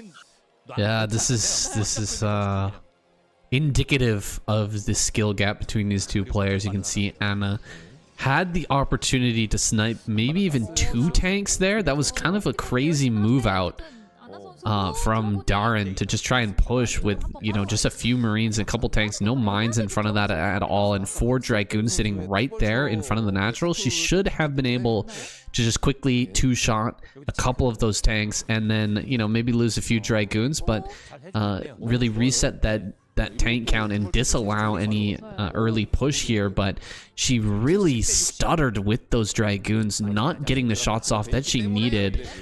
Just kind of over controlling, maybe, you know, trying to move the Dragoons a few too many times, not getting the shots off that she needed, and she ends up really not doing any damage there to those tanks because they will be repaired. Darren is completely fine here. She even gets to delay the probe transfer here at the 3rd base for a bit of time. Everything going really, really well for Darn with those upgrades coming. She's going to be feeling very, very nice here. Yeah, and with the timing of this third base, it's really standard and slow actually. Like there's no pressure here from the Protoss player whatsoever. There's no greedy base to worry about. There's no kind of crazy tech patterns that might like fool us here. There's nothing really to worry about for Darin. So everything is going her way. Once she gets this third base and she just turtles, it's going to be kind of a frustrating position for Anna, honestly, because Anna really needs to be playing greedy against what Darin's doing right now, and she's just not. She's playing exceedingly standard. She's played this sort of like 3-gate robo, which into fast arbiter play, which honestly, like, this is not really going to be the kind of thing that's going to get her a lot of value. Like arbiters, they're very strong, but they don't really have the kind of potential value that she needs in this game. She does want to potentially rely on recall play to try and crack open this 12 o'clock position potentially, or maybe a recall into the main base to try and devastate the Terran player this way and try and abuse the architecture of this map. But I don't know if I agree with that choice. I feel like she should be really greedy. Taking the fourth base at right now is maybe as greedy as she's ever been in this game, and that's exactly the kind of way of thinking she needs to continue. Yeah, she had to pull back a lot of her Dragoons there when the Vultures hit the field and kind of started to harass, and Darn made the correct choice here. Just as soon as she saw her opponent sitting back in a defensive position, immediately took that third base. And one of the strengths of Protoss on this map is that you're able to sit on the high ground with your Dragoons at that third and just kind of slow down the Terran player by quite a lot. And that just didn't happen this game for Anna. She was completely, like I said, on her back foot, sitting back with the Dragoons kind of in her choke, and just allowed this base to come up so swiftly for Darn. Darn going to be completely happy and feeling secure here with this third base now operational. She's going to be able to get into, 8-10 factories here, start to really pump out that massive mech army. And we haven't cut enough corners for Anna. She's gonna be clearing out mines on the map, but she doesn't have another quadrant secured yet. She hasn't taken like a bottom left base or top right base, which is kind of what you need to do if your opponent's gonna be just sitting back and building into a huge economy. Oh gosh, she's even catching some probes here. This is looking really, really bad. You need to get another base up, add another main here so you can start to split up the production facilities and have the options in the late game to fight this massive economy and army that's going to come out of Darren. Yeah, she should be hyper greedy. She took this base at 9 minutes 30. That's a little bit greedy. 10 minutes is the standard. So I would have liked to have seen that at least at 9 minutes, and then maybe gone for this fifth base as the second main. Like really, like basically like 10 minutes or 10 minutes 30. Maybe even now seems like a little bit late, but now at least would be something. And I don't think we have to have that kind of play in her mind right now. She just seems to be in a little bit of an autopilot situation where she's kind of playing this cookie cutter style rather than trying to adapt to the situation. I think that's going to really come back to bite her. This lack of flexibility in her style and experience is going to cost her dearly in this match, and she's going to be playing how she kind of planned to play no matter what. And I think that's going to cost her against Darren, because Darren's already smelled out exactly what she needs to do to win this game, because she knows what the Protoss player is wanting to do and will not deviate from that. And that will be a nightmare situation for Anna to navigate as she kind of just plays into the hands of the Terran player over and over again here. Yeah, it looks like we're going to have a 3-base timing attack out of Darren. It's probably going to be that 2-1 timing where she can come across the map with a really massive army here. She's already at 161 supply, whereas her opponent is just barely ahead of her right now, 173. She's got her first Arbiter out, and she should have a spell ready, but one spell is probably not going to be enough to shut down this coming attack. We're going to go ahead and harass here with a few Vultures, It looks like in the back of Anna's mind is the idea of taking another quadrant of the map, but Darn just doing a fantastic... Oh my god, you can actually run a Dragoon past that. Okay, that is not a tight wall. We could see a Vulture run by there as well. Yeah, I'm actually kind of shocked by that, Sayed, if I'm being totally honest. Yeah, I'm kind of shocked that that's not a tight wall. I'm not sure what's going on with that, but luckily for her, that's not going to cost any issues with the Vulture run bys. But that'd been kind of an embarrassing situation to be Vulture run by there and it not be tight. I do see an Arbiter now making its way across the map. Does have almost energy for a recall as well, so I think she might be going for a recall into the main base. Maybe get on top of these factories. Could be pretty big. There is a Silence Facility there. Could he impede this? There is also a Goliath to ward this away, but it does have a lot of HP and shield, so if it threads the needle between all of these turrets, can just come up all the way to this third base location and recall on top of this. This is going to be a huge play now. Quite a lot of Zealots and Dragoons in this recall. This is what you want. You don't want just a purely Zealot recall. You need quite a healthy number of Dragoons, but all these Dragoons are getting glitched out onto those SCVs, which is not ideal, so no damage really being done to the command center yet, and that's going to afford Darren enough time to come up onto this high ground location with these vultures and tanks to potentially not have to worry about losing too many of these SCVs or the command center. So pretty nice hold, I would say. Yeah, that was a great move, kind of getting the SCVs to dance there and preventing a lot of that Dragoon damage. The Dragoons were dancing for a very long time. Looks like a few tanks over here on the left-hand side might end up getting picked off. They're just kind of being left by the wayside right now. Darren a little bit busy cleaning up that attack, but with that attack being cleaned up now, Darren is even on supply. I think she can unsiege and just go across the map to take out Anna here. She doesn't have a second rally point. She doesn't have a gateways en masse down in the bottom left right now. So if Darren gets down here and shuts off the movement and the supply train coming out of that main base, that's probably going to be that. That's probably going to be game.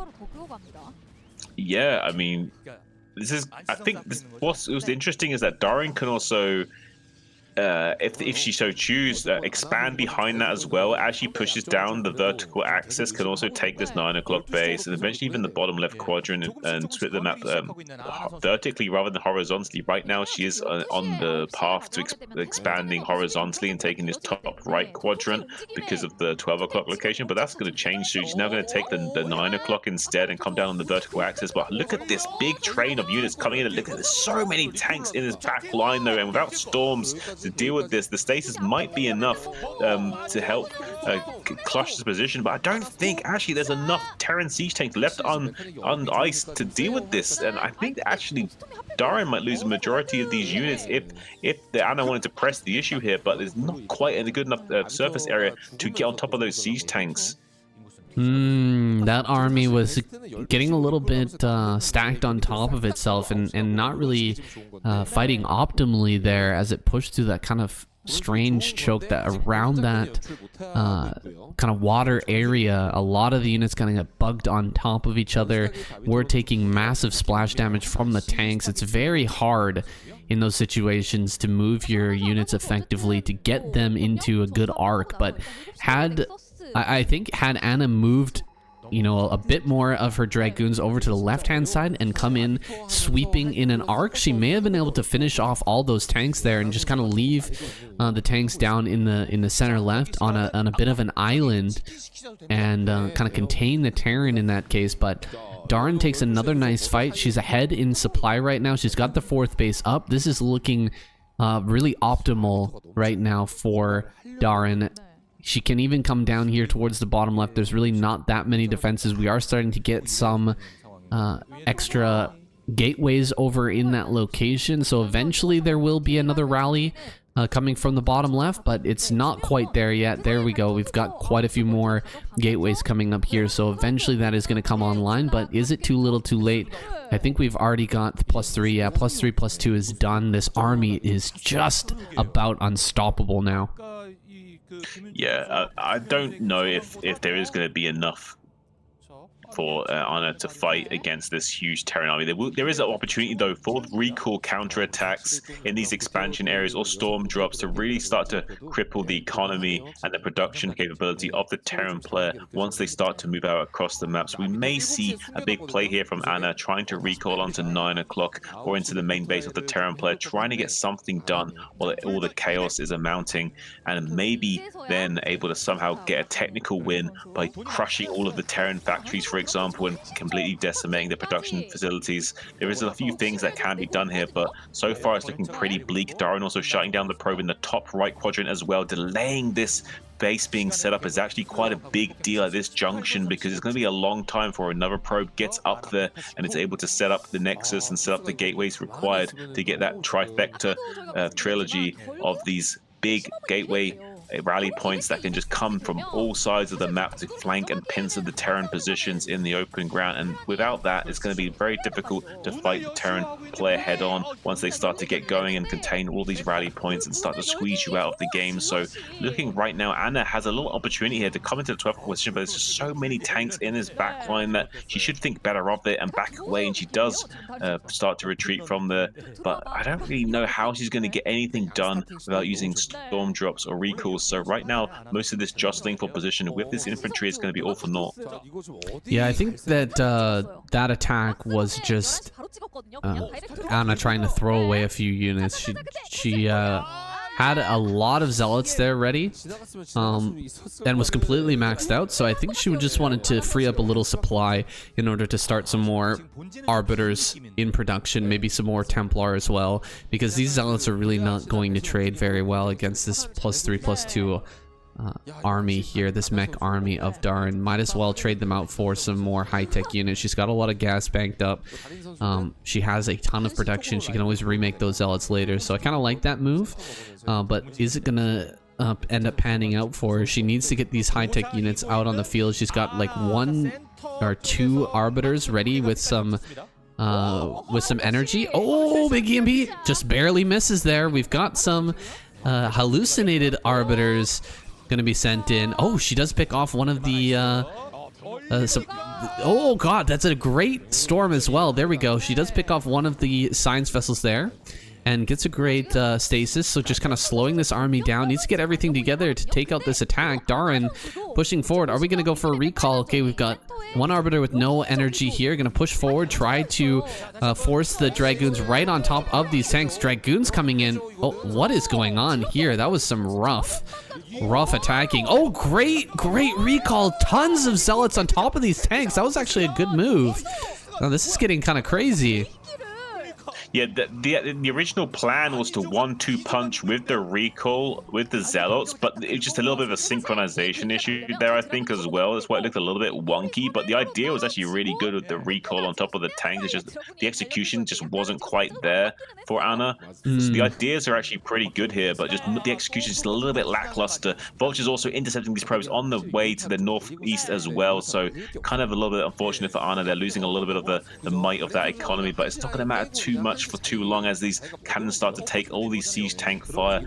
Now Darren making their way across the map, starting to come across horizontally instead of trying to expand further down to the southwest, wanting to instead come across now on the horizontal axis of the map to not only kill the top right base, but maybe take the 2 top right bases for her own economic efforts going forward, and even taking the middle base for a little bit of mineral supplement there as well. So kind of like trying to get every little tiny advantage possible is Darren here. Yeah, Darren just shutting down all the opportunities right now for Anna to come back in this game, making sure that she's secured the center of the map. Look at that, even adding on a bunch of turrets here in the middle. This is one of those rare maps where you can actually build on a lot of the middle area of the map, and she's taking advantage of that, just setting up just kind of an impenetrable wall with tons of turrets, tons of mines, and of course tanks getting set up as well. Gonna push up here towards the top right. There's no gateways set up here just yet for Anna, so that should be a dead base. We still have some small opportunities here for Anna, but she's gonna have to make a really big move here very, very quickly. Yeah, we see now big threshold of being ripped through here as these Zealots and Dragoons make their way up north. There's not a lot of units to fight them back for the time being. Darren's actually in a little bit of a tactical withdrawal situation because he needs to evacuate the middle before losing too much and make sure she can keep a high count of tanks waiting in reserve to then reinforce later. Doesn't really mind losing this middle base, but needs to make sure she doesn't lose too many of these tank positions around the map. So we'll be wanting to put the pressure on and see if she can take out this top right base before Anna can come up here and stabilize. For the time being, Darren trying to be a little bit passive here, make sure nothing too crazy happens, but big recall actually going to be shutting down this top right from dying. So Darren actually not getting all of the value that she wanted from this effort, and now looking like she will be squeezed out from the map for the time being. And now Anna actually looking like she could be in a commanding position if she can just somehow maintain this game state for a bit longer, get these bases mining, take the top right,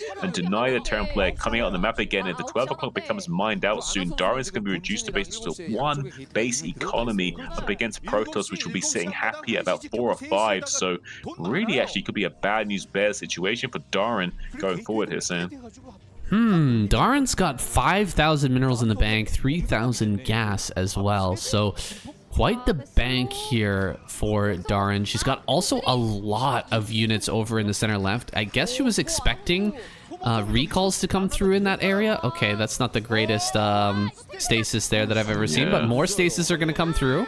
2 more stasis go down. That's another 6 tanks. Another 2 on the left-hand side get stasis. That's basically everything that's in stasis right now. This is a huge army that's been stasis here. Darren really needs to take the army out of the center left and bring it here to reinforce. Otherwise, she might end up losing a lot.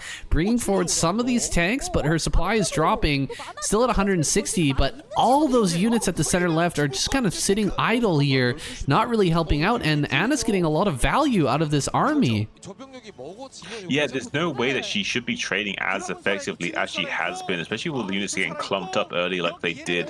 One thing you got to be careful of is destroying these units as they become unstasis. One thing you want to be careful of as to Protoss players, statusing too quickly, because you notice how she did 2 statuses at once. That means all the tanks come unstasis at the same time, and this is the problem that you now face. You can't stasis all at the same time because then you can't kill the tanks after the fact. You have to make sure you stagger your stasis timings to then clear up the units nicely after the fact. So as we see there, Anna making a little bit of an amateur mistake there, but I think she's still in a good position here after securing these top rate bases. There's not a lot of units for Darren to come out onto the map to really levy the advantage that she originally had, and now another recall on top of these tanks to try and make the most of this situation and kind of use the chaos that's caused by this skirmish to kind of climb up the ranks of win percentage now, as Anna kind of puts the pressure on Darren and tries to cause as much disruption as possible while these bases are being set up. And the 12 o'clock's now mined out. Darren reduces 1 base worth of economy, and it's just bleeding through this bank gradually. Both players have a pretty sizable bank though, so anything can still happen. Both players able to churn out units for the time being. Nexus cancelled here for Anna. She realizes she's probably not going to be able to hold on to this location. We have 5 DTs here, and we've got an Arbiter with some energy, so she should be able to actually hold that off. A recall should come through here as well, bring these Zealots up. Or maybe it's just going to be a stasis. Okay, let's throw down a stasis. May have another stasis here in a moment. Another EMP goes down on an already EMP'd Arbiter here. That Arbiter in the top right now has recall energy. I think it's been completely forgotten about though. Here comes those DTs to start to clear things out. She does have the science vessels here, so we'll be able to spot these and take them out, but this is just pure kind of Goliath pushing forward here against Zealot DT. That's not going to be the greatest trading. Is backing away to some of these tanks now, bringing up the Dragoons as well from this other rally point down in the bottom left. Going to push back this army. Some of the army down here at the bottom right is going to start to unthaw and support what Darren has here. Look at all the tanks at the center left, Shun. Why are these tanks here? We need to bring these forward. I don't know. I don't understand what I'm seeing in this game right now. I don't know if there's some kind of like maybe there was a bit of miscommunication with the coaches and how she should handle this game, and that maybe they assumed that Anna would just be wanting to recall this 9 o'clock over and over again or something, and she just forgot that she set up such a crazy anti-recall defense that I don't think there's any reason at all for them to be this many siege tanks here. It is a very well anti-recall setup that she's got set up there. I feel like there's some kind of miscommunication she's had with her coaches that she should, under no circumstances, like evacuate this position and let it be susceptible to recalls again, and that was her, like, one of the understandings of her win condition or something. I don't know why she would have done that though.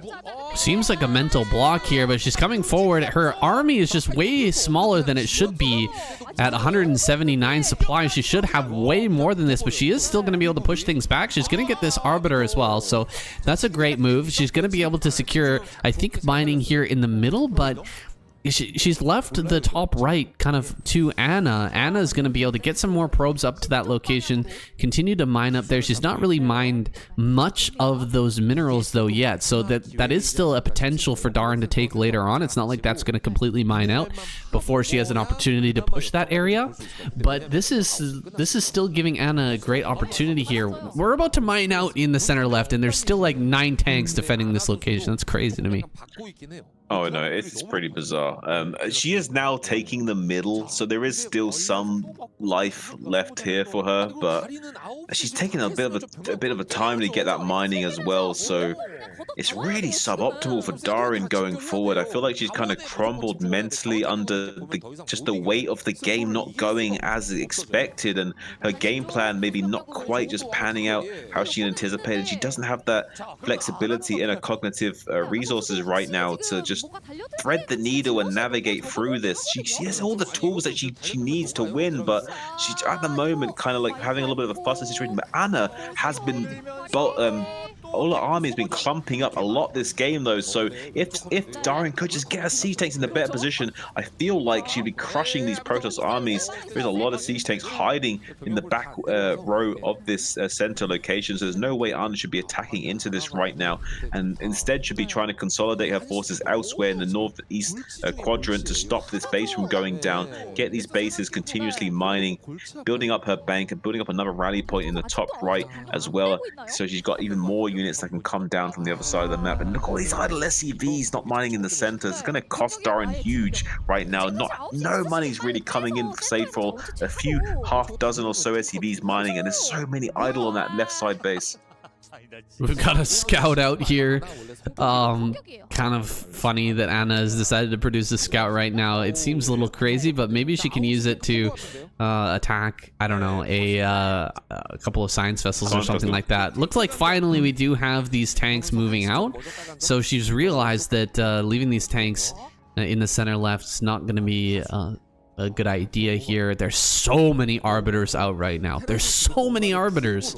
We can actually freeze everything here if we don't get EMP'd as Anna, but I don't know if she's actually going to it's going to come down to really the execution here, and the execution thus far has not been the greatest from Anna. I hope she can bring these arbiters to bear, get the correct stasis here, and actually make this fight work. Here we go. Gonna send out the first couple of arbiters to get a stasis here. Here it is. One stasis goes down. That's 2 tanks. Another stasis go down, another 2 tanks, a third tank going as well, sending forward the Zealots and the Dragoons. Going to hit from this left-hand side, bringing up another Arbiter here. Has more stasis available, but hasn't cast them yet. Moving in on this army, there's not that many tanks left over. A lot of these SCVs are going down. A lot of them are actually in stasis right now. Zealots getting on top of everything. There's not enough support for these tanks, and the Dragoons are shoving through, dropping down to just 119 supply. Is Darin has another force moving forward here that really needed to be with this army to help defend. He's going to lose one of the command centers. A second command center may end up going down as well. The Dragoons are trying to focus that, dealing a pretty good amount of damage, but does get forced back. This base will hold for now. Darin dropped down to just 99 supply though. Wow, I'm gobsmacked saying this is going to be a real tough nut to swallow in the dugout for the other team here. I don't understand how they're going to be, how Team Shuttle can swallow this. I really don't know, saying like, and Darin especially, like, come on now, you like, how is I don't get it. Shuttle and Darin, like, two peas in a pod with these games right now. Like, they basically had the game more or less in the bag and still is finding some way of navigating their way to a loss. I don't understand how we have managed to find ourselves in this position, saying, but it's looking kind of dire. There's just nothing left for it to really maneuver with. There's just 100 supply, a few SCVs mining pitifully as another huge wave of protest actually comes in from the eastern side. The big EMP doesn't connect though. He does still have enough energy to stasis. Another two tanks being stasis as well. Zealot's ripping through the Terran armor with ease, and the CC is going to go down as well. This is just all she wrote, saying, I think they've done it. GG. Oh, Royal choking right now on that nut. Jesus, that is brutal. I can't believe Darin got taken down there. I don't think Royal can either. He, I think, sacked a lot to get that pick. Darin is one of the greatest female players, but a few mistakes there, a few suboptimal plays means that she ends up losing this game, and we are just moments away from Team Royal being eliminated, guys. It's getting very, very dire right now. We're on match point. It is a best of 9, so 5 wins for the Light Squad will take that victory. I hope we're going to see at least one Royal game here. Is it going to come out next? We're going to find out. It's coming right out. Oh boy. Killer versus Royal. It's coming up next. Set number 5. Team Light is running away with this matchup here. And I don't know if there's a chance for a comeback. I mean, I feel like Royal should be favored here to take down Killer. So we're not going to get eliminated right away, but if Royal wins this one, it's still going to be Light coming out next, and his opponent's Speed. I don't know if Speed can take down Light, so dire straits right now for Team Royal. Oh, definitely. I mean, Royal's not going to be happy about the way today has gone in any sense of the word, saying. I mean, especially not the performance that his team has shown here today. You do see a wall in from Royal. Want to play super safe, take advantage of this ability to wall in and get a little bit of an advantage against the Zerg player. Not able to really do much about that unless they wanted to go for lurkers, and a lot of Zerg players are not too keen on going for lurker openings, so might not even be seeing that. But Killer is the sort of player though, very cheesy if he wants to, can be very aggressive as well. It does tend to favor a more micro-centric way of playing this game, so it could be seeing some kind of a fast 2-base timing here from him. We'll see if he wants to get this gas. Yeah, he definitely wants to get this gas right away. And this is very indicative of this play. Definitely not the sort of player to go for like a 2.5 hatch or something like Sulky would go for and try and focus more on that production and macro. Definitely wants to go for these very fast tech timings, and it looks like we're going to be seeing a little of a bunker rush bluff here from Royal just to try and get some drones off the line, but I think we're only going to be seeing a 1 drone response here from Killer. Definitely wise beyond his years and going to be not overreacting to this.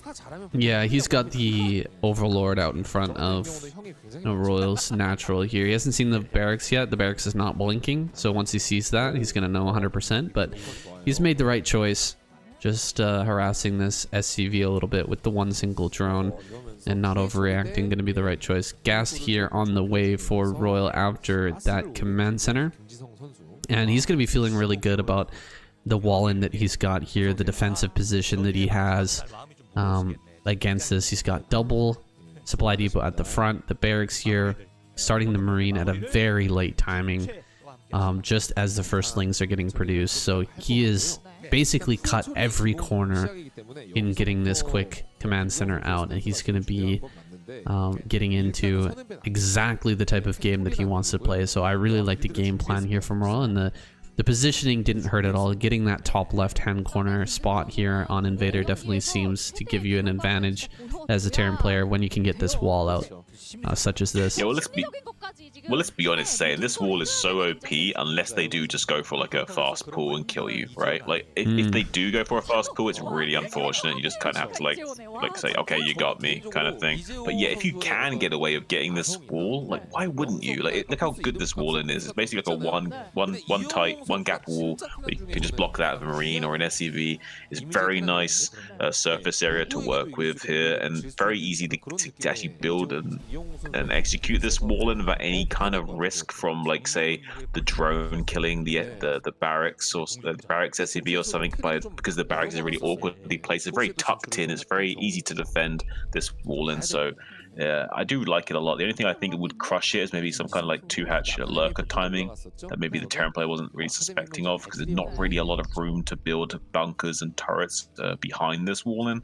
But we're not going to have to worry about that here. Going to be seeing a very fast tech timing from Roy as a follow-up though. Factory going down at 4 minutes 35. So, but with this denial of scout into the main base, I wonder what's going through his mind right now. Does he understand that this is going to be just a kind of like a delayed 2.5 hatch muted timing, or do you think he's maybe suspecting there is a potential lurker play here? I'm not sure if he suspects a lurker play here, but both players kind of playing out of character right now. Like you said, Killer not the type to go for a 2-hatch or a 2.5 hatch play, and he has gone for a 2.5 hatch. It's been revealed. Royal knows about that 2.5 hatch, so he will be able to make the adjustment here. But you know, also Royal not going for his regular play, which is that 2 barracks play, and he's not going to be going for this pressure attack. He's kind of faking it right now. He's kind of showing that he's got a medic, but he didn't get the really quick stim here. He's gone right into factory. Now he gets the scan. He sees the spire, and everything's kind of going according to Royal's plan. I feel right now he's gonna get a very quick. What is this? A Valkyrie play? He's gonna get a very quick Valkyrie out here and shut down the Mutalisk attack of Killer. Everything has really gone Royal's really to plan for Royal, and I don't know how Killer is going to maneuver here himself into a good position. Well, the only way would be if he made a few pairs of Scourge really early on and somehow got the first couple of snipes on these Valkyries. Killing those first 2 Valkyries would then give him the ability to control the game from that point on. But killing those first 1 or 2 Valkyries is the hardest thing to do sometimes, because as long as the Royal's on top of his micro, it's going to be difficult for Killer to deal with that. And look at this, though. He might get on top of this Valkyrie. 2 volleys going down to Valkyrie, taking the 116 HP. Wants to come back in yet again, and with the micro being missed micro by Royal, actually could have killed that Valkyrie if he so choose, but isn't able to finish it off. Will be starting to repair up as the second Valkyrie also starts now to finish. So a little bit of a window missed by Killer there. Could have potentially killed that Valkyrie there with a little bit of better micro. Unfortunate for him, there was a little bit of missed micro from Royal as well. I don't think he's anywhere near as good at light as microing these Valkyries, but we have seen games where Royal can pull out some pretty stellar control of his Valkyries despite not being as consistent with it. So right now Royal could be looking very deadly if he is allowed to get his Valkyrie count up to like 4 or 5 or 6, and then it'll be very difficult for Killer to come in here and engage. We see a lot more units on the map for Killer, just kind of setting up to make sure nothing can come out from this base for the Terran for the time being, while he does a little tech transition into getting these lurkers online. Killer with 4 Scourge out here. He's looking for those snipes. If he can get a couple of snipes on these 2 Valkyries, it'll buy enough time for his lurker transition to come through, but Royal is going to just sit and be very, very careful here. He's got 3 Valkyries. I think he's going to wait for even more, though. Oh, no, he doesn't have a 4th one on the way, so it's going to be a 3 Valkyrie attack coming into the main base here. Going to kill off one of these turrets. He's baiting the Valkyries forward. He's going to get these Valkyries. Oh, only 1 connection there. That's brutal. All these mutas are going to get completely wiped out. My goodness, that went about as bad as you could ever anticipate here for Killer. That was horrible. Yeah, I don't think that Killer's happy about that either, saying I think he's kind of like eyes bulging out of his skull, like like yeah, this is really an issue to deal with now. He has some neuters left. He wants to get some damage done with his backstab, but he doesn't know it's a bit too risky to come in here and find something. What he can do though is buy a little bit of time by faking these kinds of attacks to try and get some kind of defense set up back at home. But he has no lurkers on the way yet, so if Royal just decides to push the pedal all the way down to the floor right now, he might just die. And there is a small contingency of Mutiling in the middle of the map that can come in here and prevent this attack, but it's not really enough to fight the army head on. So Royal can push the issue right now, as he's just now starting to morph these Hydras into lurker eggs that Royal knows is a big timing window here. Here comes a surround from behind. Scourge unable to connect with these Valkyries, acting as point defense for this Bioforce, as now Royal makes his way into this expansion threshold, starts to gun down the Sunken Colony as well. Lurkers getting target fired as they burrow, not able to do so. So now the Lynx trying to come in from the behind and clean up the bar, but unable to get any scoop surface connection areas. And GG finally caught by Killer. Royal getting the point on the board finally for his team. Wow, that was a game very reminiscent of last week with 815. He did the same sort of counterattacking style and picking off Valkyries with his Scourge, but just poor execution there and very, very good timing and micro control from Royal. Ends up clutching out that game. He got in before the lurkers finished, and he shut down the counterattack perfectly. Royal gets that first point on the board, but it's still a very rough situation here as we head into game number 6. All right, match 6, we've got Light versus Speed. Royal really showing his quality there in the last game, but perhaps not his quality of decision making when it comes to drafting his team. My goodness, absolutely rolling through the team here, and now with Light coming out against Speed, we might be ending early here, Shun. We might be ending early. I mean, don't get me wrong, Speed's definitely a strong contender. It's just he's not quite on the same caliber as someone like Light. Speed is definitely more closer to someone like Scan than someone like Light. So yeah, this could be a little bit of a troublesome situation for Speed going forward. Light is a very, very stellar player and very good at TVT as well. So a little bit worried for him here soon. Yeah, definitely. Me too. Best of one, anything can happen. You know, he's obviously gotten some great training from Royal. Royal is a fantastic DVD player as well. I don't know if he's quite at the level of Light, but you know, he's a strong player. If it was Royal here, I would say there's a very good chance that we could see Team Royal continue on. But with Speed, I'm gonna give him like a 30% chance of winning here. What do you think, Shun? I would say closer to 35, but yeah, more or less the same as what you're predicting here. All right, well, with that, we've got Light here putting out the barracks in the front. We are, of course, on retro, so that fewer number of bases here may come into play in this match. TVT on this map is a little bit unfigured out here. We haven't seen too many TVTs, of course, in KCM. Just a new thing. They were actually getting any mirror matchups at all, but we definitely haven't seen many TVTs on this map especially, but I think it's going to play out similar to something like a Fighting Spirit. Wouldn't you agree? Yeah, I would say, yeah, this basically Fighting Spirit is what we're going to see here from these two players. There might be some small deviations in that, or maybe some new understanding of how to abuse the geography of this map, but yeah, I don't think we're going to be seeing something too crazy. If you could just imagine this map as being Fighting Spirit, we're more or less going to see a game played out on that map here with the way the bases are aligned and the ramps are set up here. And TVT is a game of setting up these lanes and controlling space, and you know, eventually that is simplified in this matchup. It doesn't really matter too much what the terrain is, as long as the more or less the same lanes are to be considered here. Alright, well, we see a eBay thrown down here by Speed trying to block that command center, but command center just thrown down just a little off position, not a big deal. He'll just pick it up and move it. when the time comes, so that eBay not really getting too much value here.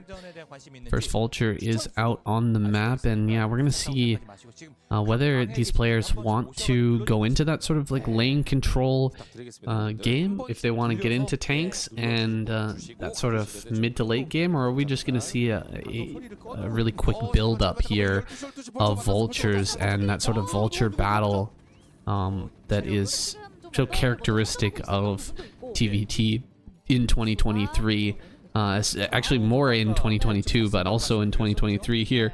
There are so many games that just go pure vulture, with more and more factories being added on over time, and just mass vulture with very quick, decisive wins here. Yeah, it seems like it's almost like a game of chicken where neither player wants to blink and start tech switching because the other vulture player might just suddenly overwhelm them with their high level mechanics, but comes in here and gets the marine snipe and then loses the vulture as well. So yeah, I'm not sure what I'm really witnessing here right now. We're going to be seeing pretty much heavy vulture player from both sides. Target firing on this vulture seems to be slightly superior for Light, but I think he actually misplayed a little bit here and missed out on a potential advantage. So I don't think it really matters. I think with all said and done, I think it goes slightly even. So I don't really see too much happening that's significant for the time being, but I feel like overall I still favor Light. His knowledge and experience in this is probably going to afford him a highest chance of winning. Since it is vulture versus vulture, though, it will come down to purely mechanics at the end of the day. So as long as Speed can keep his head about him and just execute well, there's still all the chance of him winning. It looks like a first tank does pop out for Light. I thought it was interesting there the way he went for that marine. You know, only one marine and it's pushing away the barracks. So choosing to pick off that marine kind of denies the scouting information for Speed. So sacrificing one vulture and potentially the vulture advantage in order to deny scouting is interesting, and it's going to allow him to move out on the map here unscouted with the tank, 2 marines, and a few vultures. I don't know who's favored here. This fight is going to be very close. There's definitely a vulture advantage for Speed, but that tank does add an X factor in here. We're going to have to see the marines focus down first. They do add a lot of DPS. To see those marines focus down, and then the tank probably will be next to get focused here, dropping down the barracks, trying to, you know, soak some damage. Backing off. Speed is trying to get a good spread here on his vultures, but most of his vultures have actually gone up the ramp. I don't like this at all. He's going to pull the SCVs to try and fight. Maybe he can win this fight here, but he's going to lose a lot of his miners here. Not the greatest surface area for Speed. He's actually starting to push things back. He's getting on top of that tank, but I think the overall target firing here from Light has been a lot better, and he's killed off a lot of SCVs as well. Now trying to repair some of these vultures. The vultures are going down very quickly. Speed gonna push this back, but he's lost so much in this engagement. Yeah, I mean, you hit the nail on the head there. The tank was the real X factor, and I bet you that the eyes just bulged out of the head of Speed when he saw that tank rolled into its expansion. Now his own tank being target fired down by the vultures. There's no real threshold of vultures of his own to combat this and fight back the vultures as well. So it's really unfortunate for him to lose the tank in this fashion as well, because there's no real supporting units for it, and now he's going to have his army just ripped apart piecemeal style, and there's nothing he can really do to kind of curve this out and come back into this game. It's just like a little bit too much of a numbers game at this point, and Light can really exploit the positional advantage he has over him and just kind of bend him over the barrel. Just beautiful rallying here from Light, and GG, he taps out. Light gonna take that last victory, going up 5-1 here is Team Light. Brutal game there. That was a great attack though. Okay, Team Light is going to move on here to face off against Team Best in the round of 4. A little bit of a disappointing result here for Team Royal, but they're going to have some time now to go back to the drawing board to get a little bit extra practice in, some extra training so that they're ready to play in the second half.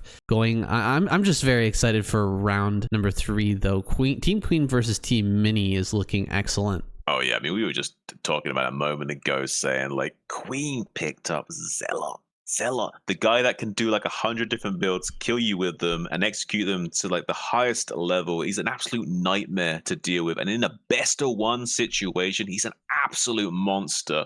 So I'm excited to see what his games are going to look like, at least. Yeah, definitely, for sure. He is one of the most hated on the ladder.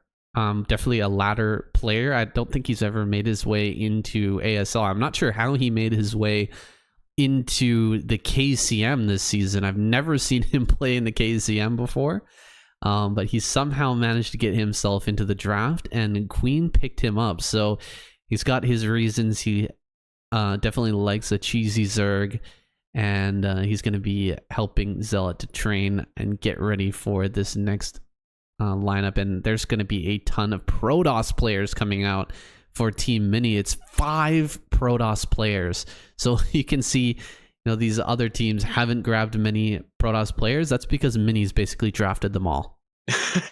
We've got basically Team Protoss here for you still. So those of you a little bit salty about, kind of having your race war format being taken away, well, you've got Mini over here holding the flag, saying, "Hang on a minute, Protoss brethren, come over here. The race war lives on, and we will carry the torch forward and hopefully prosper going into this next week." Yeah, so Zealot, he's gonna have an opportunity to practice a lot of different cheeses. The 4 cheese pizza Zerg player with the stuffed crust. We're gonna see him bringing out quite a bit of cheesy stuff for this all Protoss lineup. Mini has Bisu in his lineup as well. Bisu, notably not one of the team captains, got grabbed by Mini, so that's a strong Protoss lineup. Both Bisu and Mini working together on this one. Yeah, kind of interested to see how that's gonna go down. I mean, Bisu's like cool as a cucumber kind of guy, and Mini's very emotional but very passionate. So I'm curious if those two heads come together, what they kind of, what they cook up in the kitchen, so to speak. Yeah, and they've got Mighty and Tyson as their backup here on Team Mini. So those 2 players, you got to be jealous of them. They've got both Mini and Bisu looking over their shoulder and helping them practice their Protoss play. So that is an enviable position to be in. They're probably going to be bringing out some great games, guys. I'm really looking forward to that matchup, Team Queen versus Team Mini. So don't miss these games. They're coming out 2 per week. We're going to try to keep up here, Shun and I. Guys, make sure to hit that subscribe button and head over to Shun's channel as well. Give him some love. Go down into the description. Hit that link to KCM's channel. Make sure to like the video as well. And that's all we've got for you today. We're going to go do an anti-spoiler, and we'll see you guys in the next video.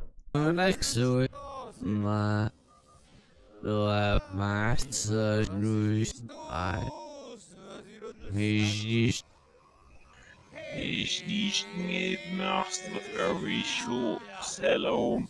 Ich hat nicht فمن هلسي أني بسينا في this year have أبو سلو يشنقني صدر بلاندing Islam ميلي سيما سيلو وسيشنق بهان سيما There was time and lies in the earth, still almost every the find every mod in a hello, who's there, guys, that's Nibel, guys, now, yo, let's see the Nina, boys, so we on the read the solution of being like, making my CVM.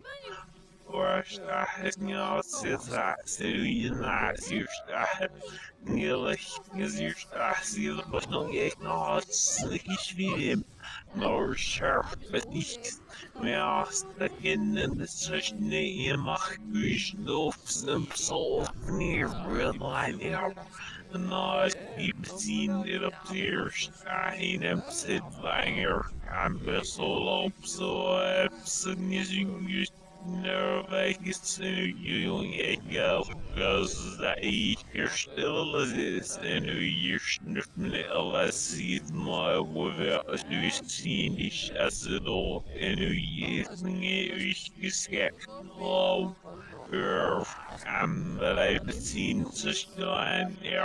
I'm not most of it.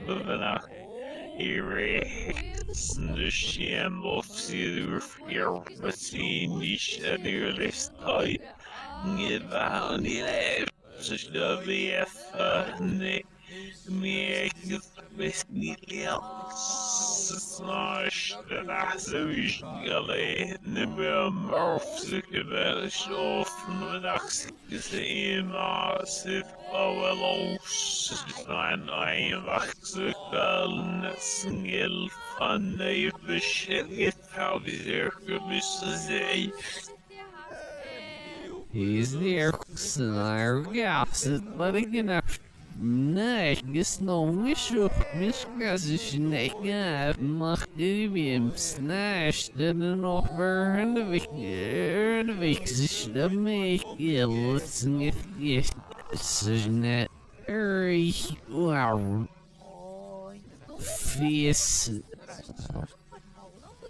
The guest in house edition of Rolf Bundeswehr who's not the shield bar and the flight as well and I just her busting at the show's dismay very very first dog in the group with the house edition game series fucking so that this is the snack exact dog here the snack banana sips that and that what line you guys do stick with. Is there for next time there we can stay around this is born or it's gonna be there. You still see that over taps it. This was here vanach the vanach. This is the make sure everything but keeps it. And I alone with all of all that rich but see rhythm that's written out and I got zero either raw now sniff the little fresh knuckle gosh the gas and all the hot baby snows. I'm a survivor and still as not girl.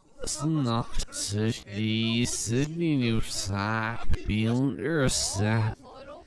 Nu gears to the master, nu gears the break in a rock. Girl, nu gears the all master on the family. Oh, sir, it's now circle the and I know service barrel free with the service no her law most so you brand these guy such to out I get off reservoir surf. Not severe зависимый Нешкафказлопасно я буду гембстючно ясен сайк фанный бенекзенет however not simulse each nefness in the universe fucking illusion of Michelle this fast the seriously there's not so you're and you're with a VF sushi almost ja, sen is en never the most see the option of the snart sidor och läsa vidare. Jag syns också den egen artsingel för smalksinda små så förgiftig vägrena är på dem sinne. Så mest jag har alla sina att existerar snart det Halloween rush handlar SMS get social even محسن الزينة يعطيك مش حلو كيلورس إن كيلورس يسمع نفسك ومصنع سدان نزر المضاف لسنين مخفيو بس كيف سمي مخص كان الصورن بلاوش بس even راح يابس سنين بس بس الله يسيب لك بسرعة يعطيك Versailles nu ser knäsken alla Ustof Sound Unbelievable Aspiration Vakit Besol Det Everstas Helm Snow Vet Kamjök Nej, del future level alla blir kvarsnusnarpskede. Den fjallon bevelser nyami bush anden jämbetan erfaya stuvel men se understanding no Spain. When air processes from making use very harsh is doing you must take it out you found but all but this new idea save me and this need serve your power state in power this who's referring it must have you know power it must take you finish Nilaus, the orcs, the Mousador, the Falman and I see it written on the state. You sure you feel strong and every see the bulls, the season that. And now it's I must who uses cancer but not the must not funny no see the break function of yourself easy issue with self right down our severe personal half the gal the bahead right there no next just the z this here's not I know oi the voice the shit well I didn't get yeah, they're not still a scoundrel when you earth and then you might see if it's all somewhat saying that I'm your desk so like a curler also got to give no that's the same office work no I'm sitting that's the position error of if that man seem right scalp see the life along it extreme I saw gal air breathing the gaps get out me the dirt no blood I am an excision was the shares that's north Shrui Relaxation is alles even the get serious nah oh I know some this the oh baby I'm shares nah it's like the last than the three United States fit over us that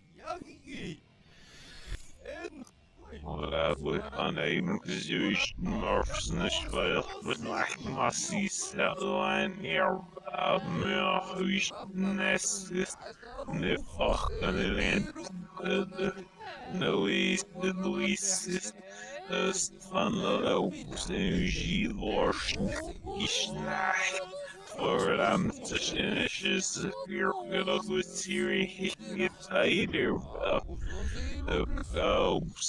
my house, usually emotional, must was circular now. So, no, wish the VF, outside, self was a love him and the room VF games. Here, he complained of self, hopefully. Bovarshing said me most oh fastidier ja, there was so ich gesnurged nothing you know is nigger was a hell but opposite caster and I thought as bullying this the wolf not seen nicht das ist doch nach mess süß wir an durch the wolf nicht the bulls zeros machen it or Siepopsitsolfahwan Yarmishes Vathninyaxin Vamos Gazine Eleondet Nae Vasuathi Bestuishn Morphi Velnibasmos Suchesif Irwithas Yathas Cat Mirech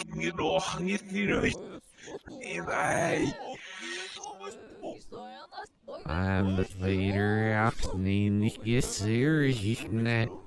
Sips the solve of zero snim. Her hero snim nonsense up the easy lock. I've nishook no where it out for stars.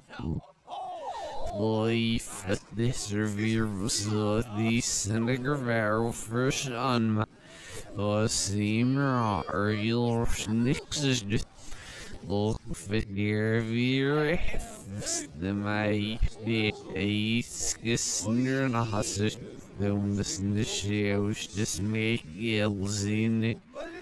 Servi Rosh Nixner Hervir that I hear rolling says not a makes a nine airing it mill.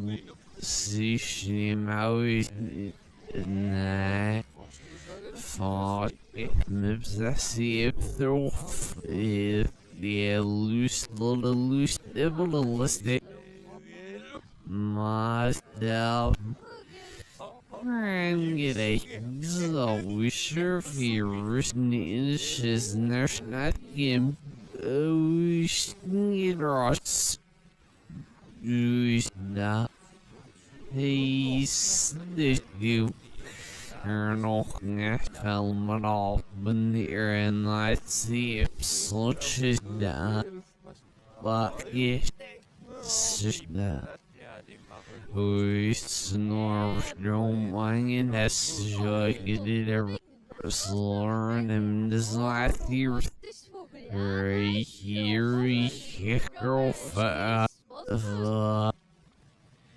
yeah cannot be worth Ilse Splahana worth much Dale Schnevet up Ilner Easter so most this that Sen helps us rise and I'm the soccer that's in your room. Snack here, him. See in the soft near Vinach. So we famous as an see. I guess there'll be a stars that is not singing Louis find our provision more. Help but not for initiable must. Nilofan il now fell listening little Siri Gelds no vessels or the vegan this out zelf Sömmerlo. Luftskästelsen en area ja meste Jesus nila nog kana snena snus vad Jesus maar nila klasse kalsi rollen skol wel snip serben do fe on dich wir noch klasse ist stol für sie rollen Elores and Nixon of Penach is still well, still close that. He'll just the mirrors the small scale, Phoenix and news. Yeah, 1 year. That's a show, the snarp skin on him to the bus not the door, nice, yeah, send him. I'm out from the seat in the frame box, the more silly stand as I did as the response to vision warfare. More so free, the lunge that. Oh, yeah, Mars, it's a mission of vision warfare. Small, standing the rest of hell, but smart in the night, never the most gives you. He was also the nerve saying, I'm so Christmas off the transition of gesehen wo Kasten für die BWF so nicht das die Lippe nach was nach ich wissen auch als du am dem Bedürf yeah when I can expose the place so so as a result förlofen igen men det skadar på exist nu ska casters nog i det obeståndsjes marga sinades så if nyam kalva like if yes nyam no whistle Sykal till fämmes machkop stammivet sirhika så stublepe sykal i det börs vähi vävandeng. Of Venus, it gets not here if even extended or wolf give mine some ropes in my world. Second act is the news so that I realize snums that they get our still the sops there still reveal not some they we now snail whatever survivors need they get a rock at our snap. Make Eleanor girl with him that together he's full die. No cedar smells such nonsense my child steamed in the group. The Margas and Austin and Ashford, all that. There you go, fear if they're but half. Find a person you like, with no severe every last laugh. Find a group.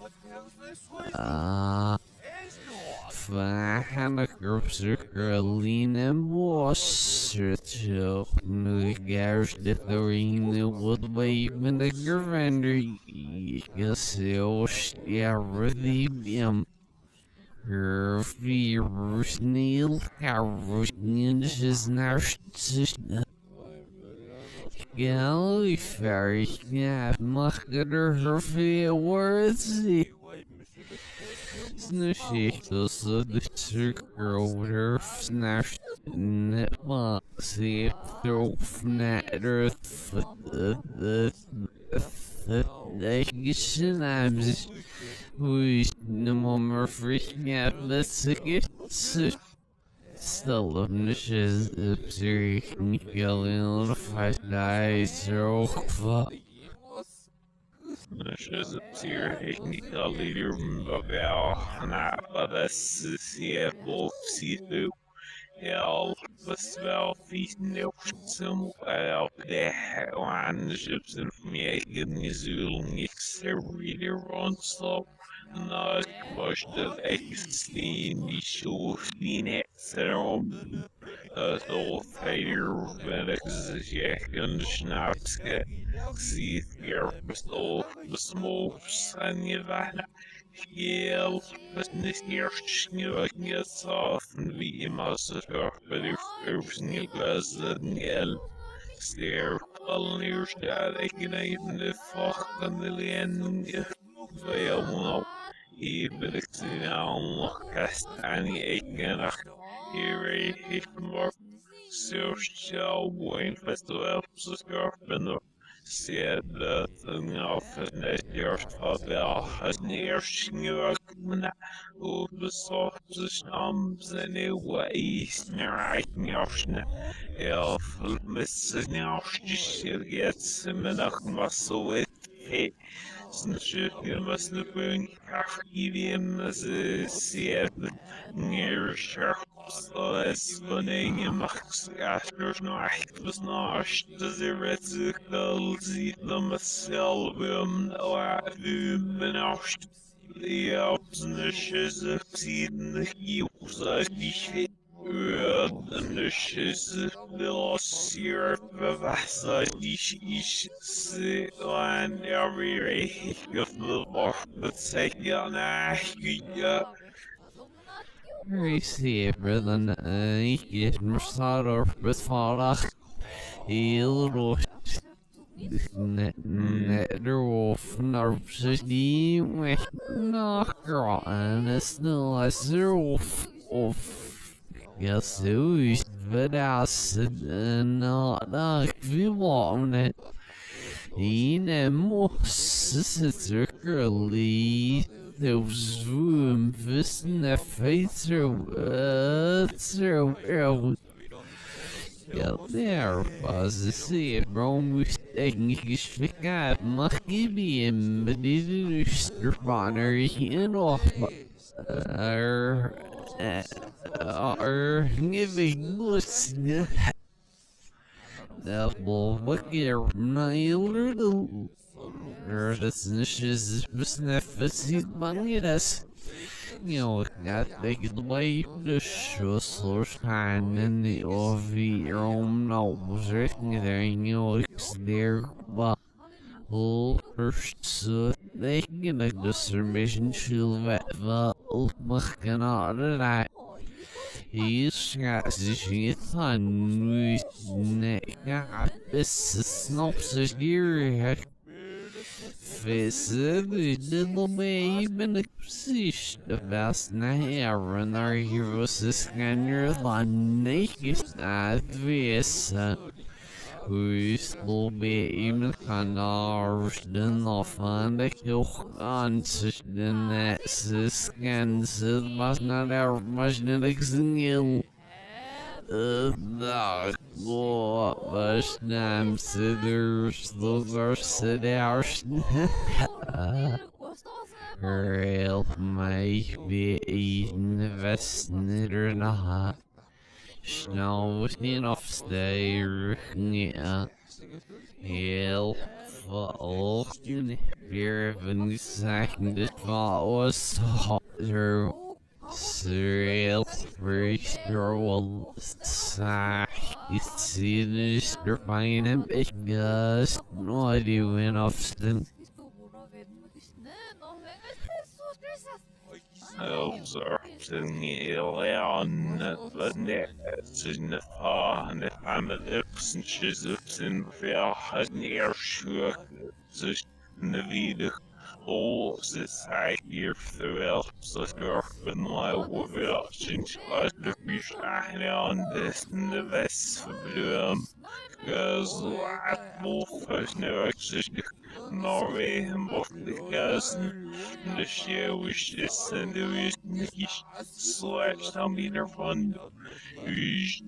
Snart observație mie se duisne en vackra observator here vino alrum sinakos gessa parasen shiz sian layer seen this galaxy leaders march here of this bell feast gets the snow we see on our the hangs here Velociraptor Neuronoxolasium Underdom Visnicus Hatman Iron Stagus Globusa of the Singles Universe Shizafino or the Marka has never gets that Stolas Nijava Basical Zito May. Snow schwere Lorfea Hilva Busten Nischen Snare Bangere Siri the make no snow Ein is the prophecy not exists merged not such the shares nas the sea near but a mix he snarfs in my he's the mega canal folks no again exercise the shiz nasty little but serious very Marf, caps position and a crown who's neat from the shop of Bach Phoenix lost still a Zahin lost a new map. Hurry, who's not Nick Phoenix not. Name Sador the Narfnik bus the Senegon Sharp Smanishes Sniffets and Illyring of a hind circles in all side that long in Epsa said the Fnil Law one air city mean him. Der Ofana Hilarious side, we stuck in the Nishkadr facility at the wing is Nick on the set the Spanish is now structurally with a hammer school. Sure, specifically, makes useful. Yeah, wonderful. The nachtische Gefühl, ja, dus nou, misschien gesteld. Maar most zuzuur, dus je is niks op mijn dag zo durchgestoft. Eerst lopen, wieder. Was je was met dag zo gest. Dus die lopen waarschijnlijk al rustig af het na. Geval verwacht dat ze het hier serum ja, ze die mol fire immerse Oshim as the band of Mozaino. Hilo Bashus tested exercise mutual flux celestium no one simulable and the no was in the exist the best see the no sealed and the about the seal so and the facility of Bashul was missing still best see the but no yes the Zunia Massero of Italy Solution Russian Master Agency of me and the snake had mock and I hope you seal fact. Selben Silvia så de köper all mycket hej. All a little free on yeah.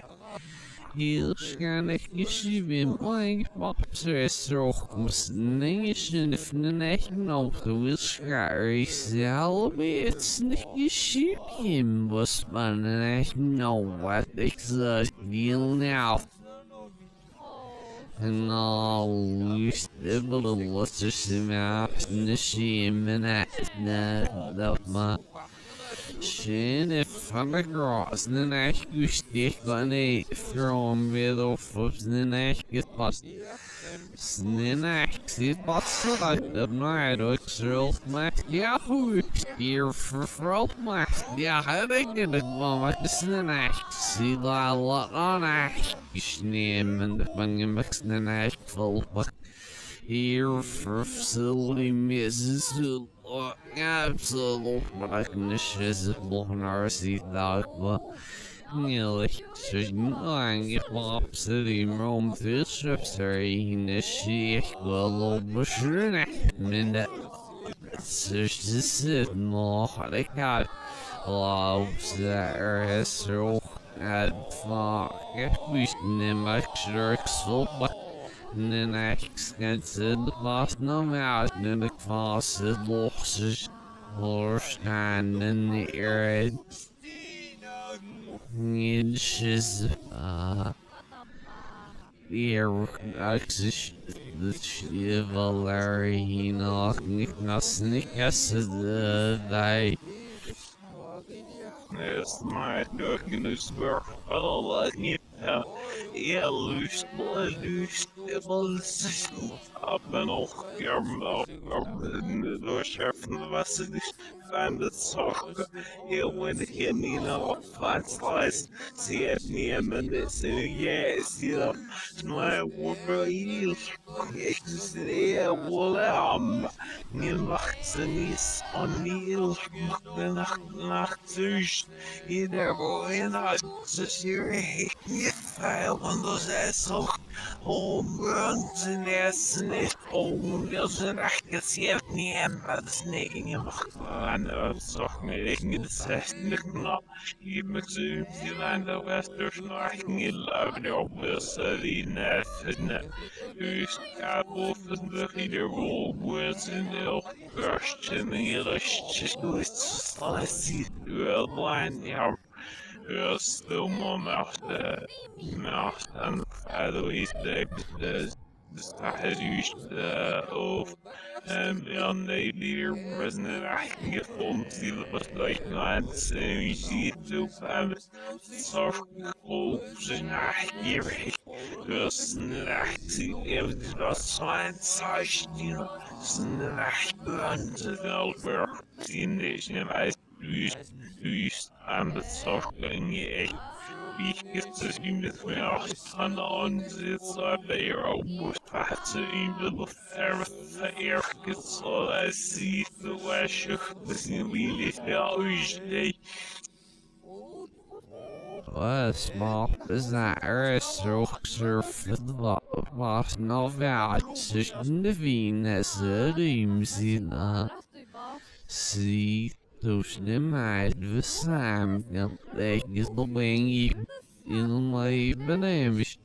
Her flicking equals is get them out. Miss it there, yeah, Nick, if even exists earth, and now I'm yeah, real one, or anal. Great leaf in the sodium. Stop listening the line, the arena. He's not out of bush and name and the the ships that must follow others and you scars in the night for some but the niece madam motherfucker rebellious initiates this for snare Nemach here the bowel of sodium pay the one the shishin shifts lots sit off sit who's my fair Jag kan förstå känna sig städer upp sig i tyst.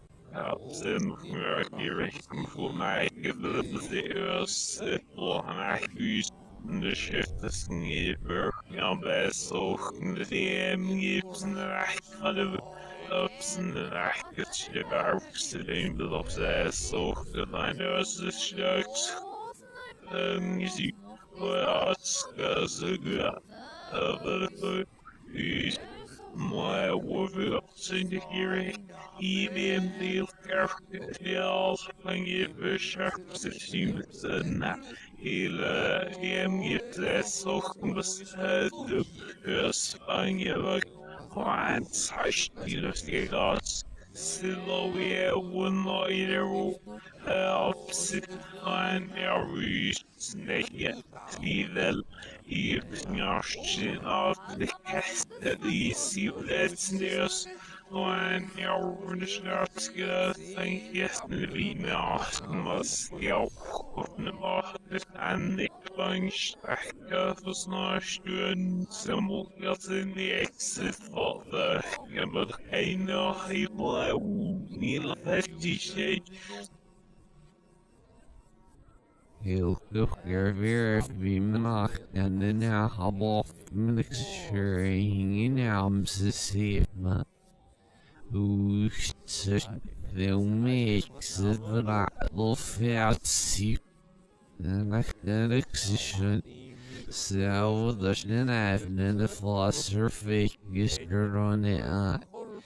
Silly makbasin refresh ni mais unless not our fantasy see the fun exist that opposite the this sure not see more than not there's not even nice kind of foster oxygen I'm the stuff and I think here for her wolf there man still as son of a hiding in that sure not this must given a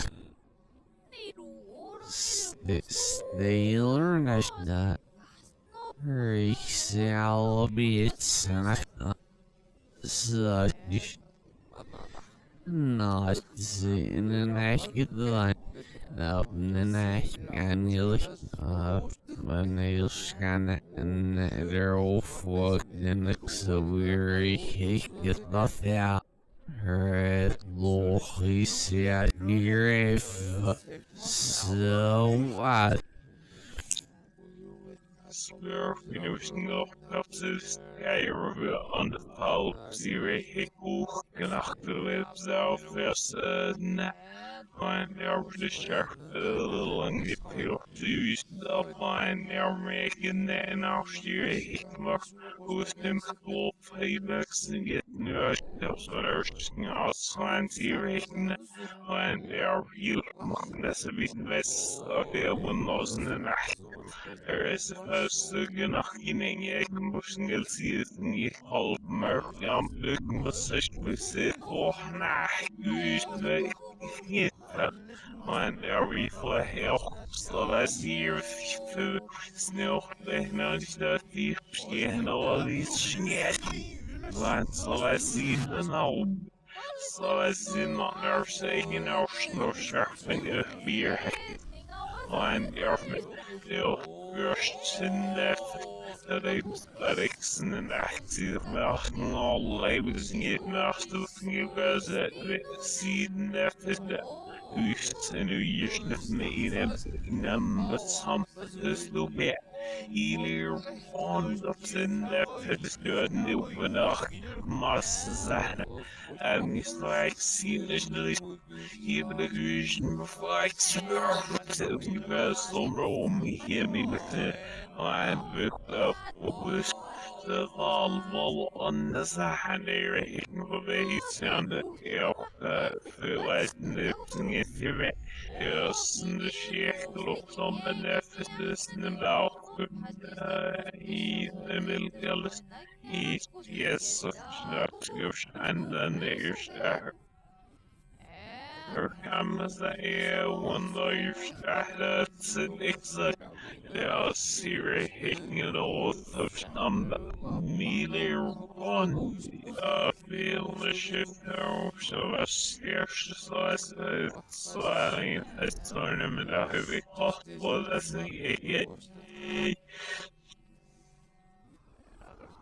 Fast and air give me represent not the snow as the law. Fashion if such, ups and we fit up to. Hurry him, this is my dogs that the surf. IRS first heard at Missile Smith, this is not Lauren and now. I'll be a Bill, suddenly minute the break, Iris, the sea, near if banging it. Still as that surf sea boss not making the noob station is my green eyed north sleep the dog this is kinda all what was not boy just do girl feeding surprise Nella auch snel vaak zien al als deel die menigste was de ook ja deel nips zit dat Niger wonder was een jonge sweeter feel so niet niks is verrassens nor must He's got the berry and the sniller begat manexus nerfen the final nas and yet seduce no accept snow as get my beaks no at so it goes fun accident for you know no one that's very often nursing no cat that yeah football bay the shishing elsu the vicinity also so Syria used to fucking is the nephew in your mouth all as here for the here listening is the news Peter and exution is ourselves and shark given a hit as a weather they said Louis now just Louis and the Snillmassa hos mig gillar oerhört nog sagt. Men jag känner det jag ser nämligen jag vet just sen jag verkligen så väl sedan och också fällen skapet snävsen kemjörs det väl med den egna fyra hiccups också allt vi sen det bör systems lite öppningar och njörkningar för sen i halvvis and he's using man the share the space we are going to away.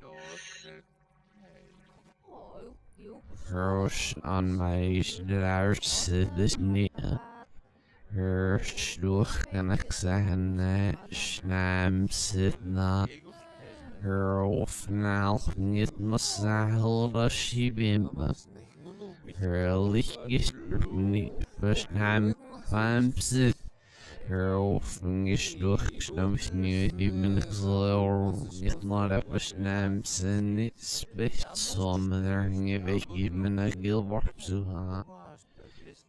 her memister Sissila Sherry Snulf Nixla Shva he sit lana hilbadar gersnar silers negerfi the position have to get big sinister are nimmacular and their venom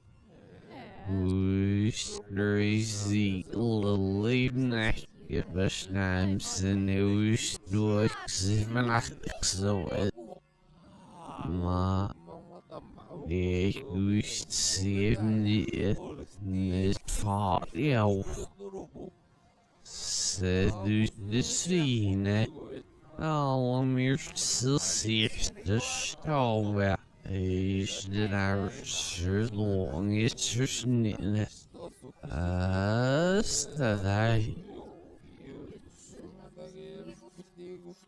Sedan är just risendige vår så för det ska safas ner egna vår snöv i benix så du mor nolle se nej here, the best on the make here playing a super soul of Amsimo, make a layer base snack. Yes, right. Snark, ja, see this name shift and it here, this man be so for me, get lying yards than a ningils that fall. Of alles Achselchen snarf ja. Oornem zie de boyke ja. Ze zien dat bij ouders en achties aan de was me heel leer bedover. Nach heel festuurs aan wat de mas nooit zie de boy. Well, that's saying that you know, neat Christmas. I'm a give the yes, this is so, this is hey. Was that there right like a video will open up and off in the night. Here yeah, lost that very careful. Who's like you? Eerie sister who's even last time from show I think you said for us and go around